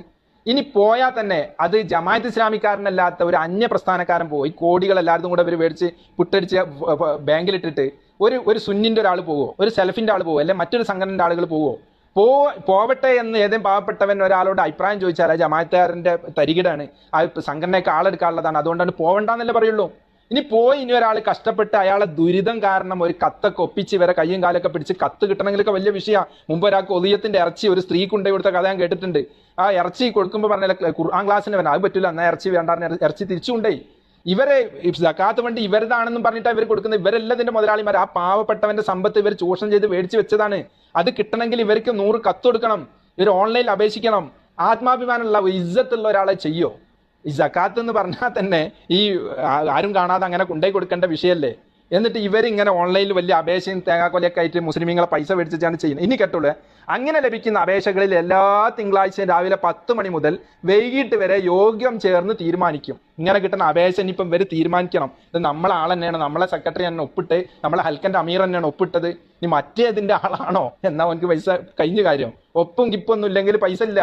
കാരണം ഇവർക്ക് വേറെ തന്നെ പണി കുറേ ഉണ്ട്. പ്രളയത്തിന് അവിടെയും ഇവിടെയൊക്കെ കൊണ്ടുപോയി ചെലവാക്കാണ്ട്, അതിന്റെ ഓരി വെക്കാണ്ട്, ആളുകൾക്ക് എടുക്കാണ്ട്, പത്രമാസിക ഇറക്കാണ്ട്, പിന്നെ ഈ അപേക്ഷ കിട്ടണ കൊടുക്കണമെങ്കിൽ കുറെ പാടാ. ഇനി ചികിത്സ, വിദ്യാഭ്യാസം, കടം, ഭവന നിർമ്മാണ പൂർത്തീകരണം, കുടിവെള്ള പദ്ധതികൾ, റേഷൻ തുടങ്ങിയ പല പ്രശ്നങ്ങളും അപേക്ഷയിൽ ഉണ്ടാവും. ഇതൊക്കെയാണ് ഇവർ 8 വിഭാഗം. അതിൽ ഓരോ വകുപ്പിനും ചെലവഴിക്കാവുന്ന സംഖ്യ നേരത്തെ തീരുമാനിച്ചിട്ടുണ്ട്. ഓരോ വകുപ്പിലുള്ള ഫണ്ടിനനുസരിച്ച് അപേക്ഷകൾ പരിഗണിക്കും. വലിയ സംഖ്യ ചെലവ് വരുന്ന വിഷയങ്ങൾ സംസ്ഥാനത്തെ ട്രസ്റ്റ് അംഗങ്ങൾ ചേർന്ന് വിശദമായി ചർച്ച ചെയ്യുകയും ഫണ്ട് അനുവദിക്കുകയാണ് ചെയ്യുക. ജമാഅത്തെ ഇസ്ലാമി കടം വീട്ടിയ ഫണ്ട് അനുവദിച്ച് എത്ര ആളുകൾ നമ്മളൊക്കെ നാട്ടിലുണ്ട്? നിങ്ങളൊന്ന് ചിന്തിച്ചു നോക്കിയാണ്. ഈ രീതിയിൽ ഒരു മനുഷ്യൻ ഇവരുടെ അടുത്തേക്ക് സക്കാത്തിന് പോകരുതെന്ന് അവർ വിചാരിക്കുന്നത്. പോയാൽ ഇവർ പൈസ കൊണ്ട് പോകില്ലേ? എന്നിട്ട് കള്ളക്കണക്കുകളൊക്കെ വലിയ രീതിയിൽ പ്രചരിപ്പിച്ച് ആയിരക്കണക്കിന് കോടീശ്വരന്മാരെടുത്തുനിന്ന് ലക്ഷങ്ങൾ വാങ്ങിച്ച് ഈ ബാങ്കിലിട്ട് കണ്ട് എന്തിന് മുസ്ലിം സമുദായത്തെ എങ്ങനെ വഞ്ചിപ്പിക്കുന്നു ജമാഅത്ത് ഇസ്ലാമിക്കാരാ? മുസ്ലിം സമുദായത്തെ എന്തിന് വഞ്ചിക്കുന്നു? എന്തിനാണ് നിങ്ങൾ വഞ്ചിക്കുന്നത്? നിങ്ങൾ മുസ്ലിം സമുദായത്തിന് കിട്ടേണ്ട, പാവപ്പെട്ട ആളുകൾക്ക് കിട്ടേണ്ട പൈസ നിങ്ങൾ എന്തിനാണ് ഇങ്ങനെ കൊള്ളയടിക്കുന്നത്? നിങ്ങൾ ഓരോ വിഷയങ്ങളും നമ്മൾ എടുത്ത് പരിശോധിച്ച് നോക്കുമ്പോൾ നിങ്ങൾ വലിയ അബദ്ധമാണ് നിങ്ങളെ കാര്യങ്ങളൊക്കെ. മൗദൂദി ഇങ്ങനെയൊക്കെ ചെയ്യാൻ പറ്റുമോ ഇല്ല എന്നുള്ളൊരു ചോദ്യമുണ്ട് മൗദൂദിയോട്. ഈ റസായിൽ വ മസായിൽ എന്ന് പറഞ്ഞ മൗദൂദിയുടെ ഉറുദു പുസ്തകത്തിന്റെ പരിഭാഷയാണ് ഈ ചോദ്യോത്തരങ്ങൾ എന്നുള്ള പുസ്തകം. ഈ പുസ്തകത്തിന്റെ 86-87 പേജിൽ ജക്കാത്തിനെ പറ്റിയൊരു ചോദ്യമുണ്ട്. ഈ പുസ്തകം വൈരുദ്ധ്യത്തിന്റെ കൊട്ടയാണ് കേട്ടോ. ഈ പുസ്തകത്തിന്റെ 86ാമത്തെ പേജിൽ ചോദ്യം സക്കാത്ത് കൊടുക്കണം എന്ന് പറഞ്ഞിട്ടുണ്ട്. എത്ര കൊടുക്കണം, എങ്ങനെ കൊടുക്കണം എന്ന് കൃത്യമായി ഇല്ലാത്തത് കൊണ്ട് നമുക്ക് അതിനനുസരിച്ച് നീട്ടാനും കുറയ്ക്കാനൊക്കെ പറ്റൂലേ എന്നാണ് മൗദൂദിയുടെ ചോദ്യം. മൗദൂദിയുടെ മറുപടി ഇല്ല, പറ്റില്ല. ഇസ്ലാമിക ശരീഅത്തിന്റെ നിർമ്മിതാവ് അതിരുകളെയും നിർണയങ്ങളെയും തള്ളാനും തിരുത്താനും നമുക്ക് അനുവാദമില്ല. ശരീഅത്തിന്റെ നിർമ്മിതാവ് ഉണ്ടാക്കിയ അതിരുകളെ തള്ളാനൊന്നും അനുവാദമില്ല. ഈ വാതിൽ തുറക്കപ്പെടുകയാണെങ്കിൽ അത് സക്കാത്തിന്റെ നിരക്കിലോ അതിന്റെ തുകയിലോ മാത്രം ഒതുങ്ങിയിരിക്കുകയില്ല. നമസ്കാരം, നോമ്പ്, ഹജ്ജ്, നിക്കാഹ്, ത്വലാഖ്, അനന്തരാവകാശം തുടങ്ങിയ അനേകം കാര്യങ്ങൾ കൂട്ടിച്ചേർക്കലും മാറ്റിത്തിരുത്തലും നടക്കും. അപ്പൊ സക്കാത്തിന്റെ വിഷയത്തിൽ കൈവച്ചാൽ മറ്റൊക്കെ കൈവെക്കാൻ സുഖമായിരിക്കുന്ന മൗദൂദി ഇതിൽ ചോദ്യത്തിൽ പറയുന്നത്. ഇങ്ങനെയൊക്കെ മൗദൂദി ചിലപ്പോഴൊക്കെ ഇവർക്ക് ഒരു ഡോസ് കൊടുത്തോണ്ടാവണം.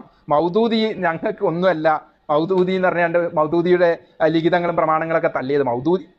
ഇവര് ഉസ്മാൻ ഇബ്നു അഫ്ഫാൻ റളിയല്ലാഹു അൻഹു എന്ന മഹാനെ, നമ്മുടെ ഇസ്ലാമിന്റെ 3ാമത്തെ ഖലീഫനെ അവരെ കഴിവില്ലാത്ത ആളാക്കി മാറ്റിയിട്ട് ഖലീഫന്റെ കയ്യിലിരിപ്പ് കാരണം പലരും ഇസ്ലാമിൽ നിന്ന് പുറത്തുപോയി. എന്ന് വെച്ചാൽ ജാഹിലിയത്തിലേക്ക് പോയി എന്ന് വരെ എഴുതി വെച്ച ആളാണ് ഈ മൗദൂദി. ജാഹിലിയത്തിലേക്ക് പോയി എന്നാണ് എഴുതി വെച്ചത്. ചെറിയ ഒരു വിഷയമാണോ മൗദൂദി പറഞ്ഞ? ഇതാ ഈ ഡോക്ടർ ഇമാം മൗദൂദി എന്ന് പറഞ്ഞാൽ കർലാവി ഒരു പുസ്തകം എഴുതിയാണ്. ആ പുസ്തകത്തിൽ കാണാം ഉസ്മാൻ ഇബ്നു അഫ്ഫാൻ റളിയല്ലാഹു അൻഹുവിനൊക്കെ മൗദൂദി അവമതിച്ചത് വളരെ മോശമാക്കി അവതരിപ്പിച്ചിട്ടുണ്ട്. ഇവരെ മുലൂക്കിയത്ത് എന്ന് പറഞ്ഞൊരു പുസ്തകമുണ്ട്. അതിൽ കുടുംബക്കാരെ മുഴുവൻ അധികാരത്തിൽ കയറ്റിയിട്ടുണ്ട്. അങ്ങനെ ഖുലഫാഉർ റാഷിദീങ്ങൾ ഉസ്മാൻ അഫ്ഫാൻ റളിയല്ലാഹു അൻഹു പലപ്പോഴും കളിച്ചിട്ടുണ്ട് എന്ന് എഴുതി വെച്ചാലാണ്. മാത്രമല്ല പല സ്വഹാബിമാരും പലരും ചീത്ത പറയലുണ്ടെന്ന് വരെ എഴുതി വെച്ചാലാണ്. ഈ മൗദൂദിയുടെ സംഘടനയാണ് ഇപ്പൊ ഇത്രയും അധപ്പതിച്ചു പോയത്. സക്കാത്ത് തിന്നലും തട്ടിപ്പും വെട്ടിപ്പുമായിട്ട് നടക്കുന്നത്. പ്രധാനപ്പെട്ട 3-4 വീഡിയോ ഇവർ RSSകാരുമായിട്ടുള്ളവർക്ക് ബന്ധങ്ങൾ, അതുപോലെ തന്നെ ഇന്ത്യയിൽ അമുസ്ലിമീങ്ങളോട് മൗദൂദി പറയുന്ന വിഷയങ്ങൾ, അതായത് ഇത് മതേതരത്വം ദേശീയത്വം ജനാധിപത്യം എന്ന പുസ്തകത്തിൽ ഹിന്ദുക്കളെ നിങ്ങൾ ഇന്ത്യയിൽ ഹിന്ദുക്കളെ ശ്രീരാമകൃഷ്ണന്റെയും ശ്രീബുദ്ധന്റെയും ശ്രീ ഗുരുനാക്കിന്റെ ഒക്കെ നിയമം നടപ്പിലാക്കിക്കോളി, ഞങ്ങളത് അംഗീകരിക്കാം, ഞങ്ങളെ തലയിൽ അടിച്ചേൽപ്പിച്ചോളി എന്ന് മൗദൂദി പറയുന്നു. ശരിക്കും ഇപ്പൊ യോഗി ആവട്ടെ, മോദി ആവട്ടെ, അമിത്ഷാ ആവട്ടെ ആ പണിയാ ചെയ്യുന്നത്. മൗദൂദി നേരത്തെ പറഞ്ഞു കൊടുത്ത പണിയാണ്. ഈ പുസ്തകം ഇപ്പോഴും അടിച്ച് വിതരണം ചെയ്യുന്നുണ്ട്. ഇവർക്കാണോ സക്കാത്ത് ഫണ്ട് കൊണ്ടു കൊടുക്കേണ്ടത്? മാത്രമല്ല കൊടുക്കുന്ന മുതലാളിമാർ ചിന്തിക്കേണ്ട ഒരു വിഷയം, ഇന്നല്ലെങ്കിൽ നാളെ ഇവർ തീവ്രവാദ പട്ടികയിൽ വന്ന് നിരോധിക്കപ്പെടേണ്ട പ്രസ്ഥാനമാണ്. ഇവരെ ജനങ്ങൾ ആട്ടിയോടിക്കപ്പെടേണ്ട പ്രസ്ഥാനമാണ്. അന്ന് ഇവരെ സഹായിച്ച് തീവ്രവാദത്തിനും ഏഷണിക്കും ഭീഷണിക്കും ഭീകരതയ്ക്കും വേണ്ടി സഹായിച്ചു എന്നുള്ളവർക്ക് ഇവർക്ക് ലക്ഷങ്ങൾ സക്കാത്ത് കൊടുക്കുന്ന മുതലാളിമാർ കുടുങ്ങും, ഉറപ്പാണ് കുടുങ്ങും. ഞാൻ പറയുന്ന അത്തരം മുതലാളിമാരെ നിയമത്തിന്റെ മുന്നിൽ കൊണ്ടുവരണം എന്നാണ്.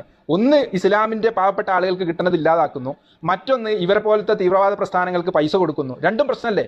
ഞാൻ ചോദിക്കട്ടെ, എന്തിനാ ജമാഅത്ത് ഇസ്ലാമിനെ 2 തവണ ഇന്ത്യയിൽ നിരോധിച്ചത്? അപ്പം പറയും നിരോധിച്ചിട്ട് ഞങ്ങൾ പോയിട്ട് കോടതി പോയിട്ട് വന്നില്ല. RSSനെ നിരോധിച്ചിട്ട് അവരും വന്നല്ലോ എന്ന് വെച്ചാൽ RSS നല്ല പ്രസ്ഥാനം എന്നപ്പോൾ അതിന്റെ അർത്ഥം അത് ഇന്ത്യയുടെ ഭരണഘടനയെ അതിലെ നിയമങ്ങളൊക്കെ പിടിച്ചിട്ട് വന്നു എന്നല്ലാതെ ജമാഅത്ത് ഇസ്ലാമി നന്നായതുകൊണ്ടല്ലോ. ജമാഅത്ത് ഇസ്ലാമിന്റെ വളർത്തുപുത്രനായ പ്രസ്ഥാനമായിരുന്നു സിമി. എന്തിനാണ് അതിനെ നിരോധിച്ചത്? ജമാഅത്ത് ഇസ്ലാമിന്റെ വിദ്യാർത്ഥി പ്രസ്ഥാനമില്ലായിരുന്നോ? അത് തീവ്രവാദ പ്രസ്ഥാനം. സിമിക്കാരൻ ഇപ്പൊ എവിടെ കണ്ടാലും ഓടിച്ചിട്ട് പിടിക്കില്ലേ? ഞാൻ ചോദിക്കട്ടെ, എന്തിനാണ് നിങ്ങളെ കാശ്മീരിൽ നിരോധിച്ചത്? തീവ്രവാദ പ്രസ്ഥാനം ആയതുകൊണ്ടല്ലേ. അവിടെ എത്ര മുസ്ലിം പ്രസ്ഥാനം ഉണ്ട്, ആരും നിരോധിക്കാത്ത എന്താ? നിങ്ങളെ മാത്രം പൂട്ടിക്കെട്ടുന്നത് എന്തിനാണ്? നിങ്ങളെ മൗദൂദിയെ 3 തവണ ജയിലിൽ പിടിച്ചിട്ടത് രാജ്യദ്രോഹ കുറ്റത്തിനല്ലേ? 3 വർഷത്തോളം കാലം ജയിലിൽ കിടന്നില്ലേ?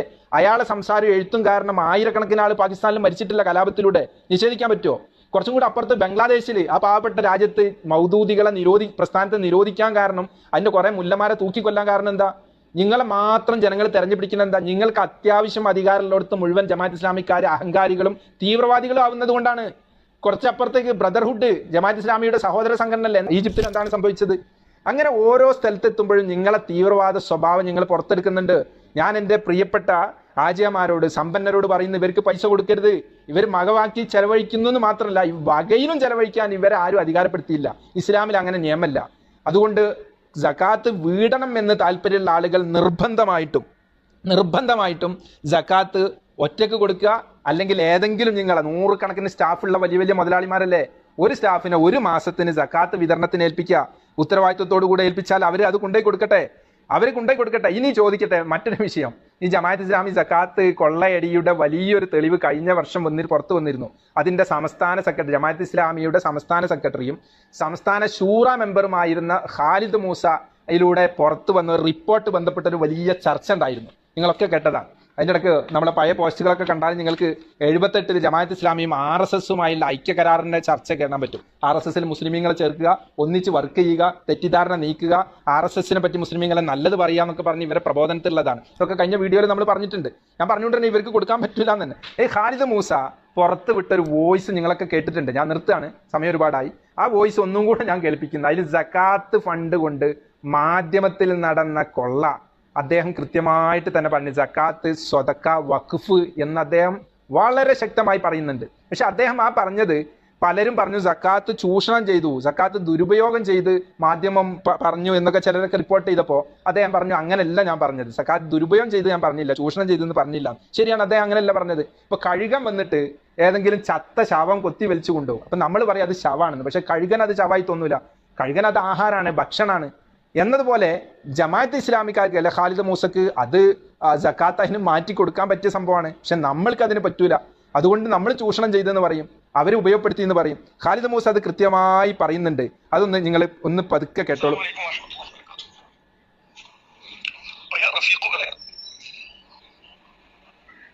ജമാഅത്ത് ഇസ്ലാമി കേരള നേതൃത്വവുമായി ഇടയാൻ കാരണമായി തീർന്ന ഒടുവിലത്തെ സംഭവം ഇങ്ങനെ ചുരുക്കി പറയാം. മാധ്യമത്തിൽ സംഭവിച്ചു കഴിഞ്ഞിരിക്കുന്ന അതീവ ഗുരുതരമായ സാമ്പത്തിക ക്രമക്കേടുകളുമായി ബന്ധപ്പെട്ട ഒരു റിപ്പോർട്ട്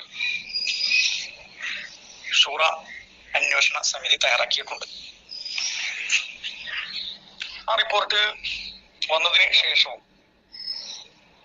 മാധ്യമത്തിന് വേണ്ടി 10 കോടി രൂപ ഡൊണേഷനായി അടിയന്തര സ്വഭാവത്തിൽ സമാഹരിക്കപ്പെടേണ്ടതുണ്ട് എന്ന ധാരണയോടുകൂടി തന്നെയാണ് ഷൂറ പിരിഞ്ഞത്. മാധ്യമം, ദിനപത്രം ഒരു ദീനി സംരംഭം എന്ന നിലക്ക്, മാധ്യമ രംഗത്ത് ഒരു ജിഹാദ് എന്ന നിലക്ക് ഒടുവിൽ മീഡിയ വന്നു. മാധ്യമ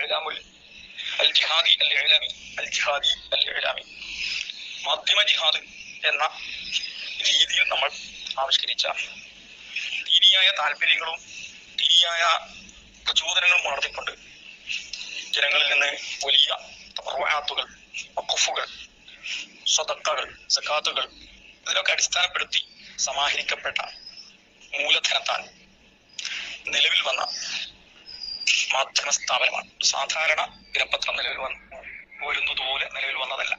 എല്ലാരും കേട്ടല്ലോ, സക്കാത്ത് ഫണ്ട് മേടിച്ചതാ പറഞ്ഞത്. ഒന്നുകൂടെ കേട്ടോ.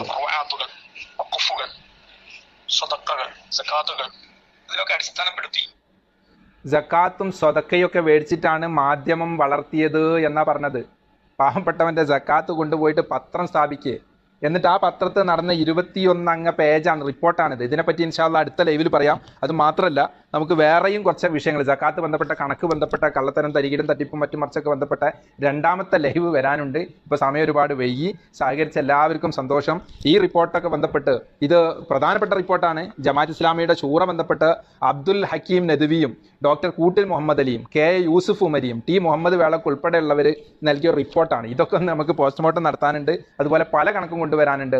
എന്തായാലും ഇൻഷാ അല്ലാഹ് സഹകരിച്ച എല്ലാവർക്കും സന്തോഷം. പരമാവധി നിങ്ങൾ പ്രചരിപ്പിക്കണം. മുസ്ലിം സമുദായം ഒറ്റക്കെട്ടായിട്ട് ഈ ചൂഷണത്തിന്റെ അങ്ങേയറ്റം വരെ പോകണം. ഞാനിങ്ങനെ ഒരു ലൈവ് ഇടുന്നുണ്ട് എന്ന് ഇന്നലെ എൻ്റെ ഫേസ്ബുക്കിൽ ഒരു ഇമേജ് ഇട്ടപ്പോഴേക്ക് വക്കീൽ മുതൽ, ജമാഅത്ത് ഇസ്ലാമിന്റെ വക്കീൽ മുതൽ താഴെക്കടയുള്ള പീറകൾ വരെ വന്നിട്ട് കേസ് കൊടുക്കും, അങ്ങനെ ആക്കും, ഇങ്ങനെ ആക്കും, മെസ്സഞ്ചറിൽ കുറേ മെസ്സേജ്, വാട്സപ്പിൽ കുറേ മെസ്സേജ്, കൈകാര്യം ചെയ്യും, കേസിന് പോകും, ഉള്ളിലാവും, അയ്യെണ്ണിപ്പിക്കും, ഗോതമ്പുണ്ട തീറ്റിക്കും എന്നൊക്കെ പറഞ്ഞു. എന്താ വിമർശനത്തെ ഇത്ര അവർ പേടിക്കുന്നു? ദുനിയാവിലുള്ള എല്ലാ പാർട്ടിയും AP, EK, അതുപോലെ തന്നെ മുനീർ, കുഞ്ഞാലിക്കുട്ടി, ഷാജി, പിന്നെ സേട്ടു സാഹിബ്, ഈ എന്ന് വെച്ച് പിണറായി എന്ന് തുടങ്ങി മൈദനൊക്കെ ഉൾപ്പെടെ ഈ ജമാഅത്ത് ഇസ്ലാമി കൈകാര്യം ചെയ്യാത്ത ആരാണ് കേരളത്തിലുള്ളത്? ഇവരെ പത്രം വിമർശിക്കാത്ത. പക്ഷെ ഇവരെ അങ്ങോട്ട് വിമർശിക്കുന്നവർക്ക് തീരെ യോജിക്കുന്നില്ല. പ്ലാച്ചിമടയിൽ പോയിട്ട് കൊക്കോകോളയിൽ എത്ര മില്ലി വെള്ളം കൂടുന്നുണ്ടെന്ന് ഇവർ ടെസ്റ്റ് ചെയ്യാൻ പോകും. ഇവര് JDT പോയി അസനാജ് എത്ര തല ഓവർ എണ്ണീട്ടുണ്ട് എന്ന് ഇവർ നോക്കും. പക്ഷെ ഇവരെ അടുത്തുള്ള തട്ടിപ്പും വെട്ടിപ്പും അത് ഇവർ നോക്കൂല. അത് കണ്ടവരോട് പറയാൻ സമ്മതിക്കില്ല. വല്ലവരും പറയും എന്ന് കണ്ട അവനെ കേസ് കൊടുക്കും, ഉള്ളിലിടും, എണ്ണിക്കും എന്നൊക്കെ പറഞ്ഞു. ഇവിടെ വേറെ ആരും വക്കീലില്ല, വേറെ ആരും ദുനിയാവ് അറിയില്ല, കോടതി അറിയില്ല എന്നൊക്കെ ഇവരുടെ വിചാരം. ഇവരങ്ങനെ ഒരു കിണറിലെ തവളകളായി എല്ലാവരെയും വിരട്ടാനും ഭീഷണിപ്പെടുത്തി എത്ര കാലം നടക്കും? ഈ സാമ്പത്തിക കൊള്ള ഒരു പൊതു ചർച്ചയായി, കേരളത്തിൽ വലിയൊരു ചർച്ചയായി വരും കാലങ്ങളിൽ അലയടിക്കണം. ഇവരെ ഈ തട്ടിപ്പ് പിടിച്ചു കെട്ടണം. അള്ളാഹു താല തൗഫീഖ് ചെയ്യട്ടെ. നിങ്ങൾ എല്ലാവരുടെയും സഹകരണം, പരിപൂർണ്ണ സഹകരണം പ്രതീക്ഷിച്ചുകൊള്ളുന്നു. അസ്സലാമു അലൈക്കും വറഹ്മത്തുള്ളാഹി വബറകാതുഹു.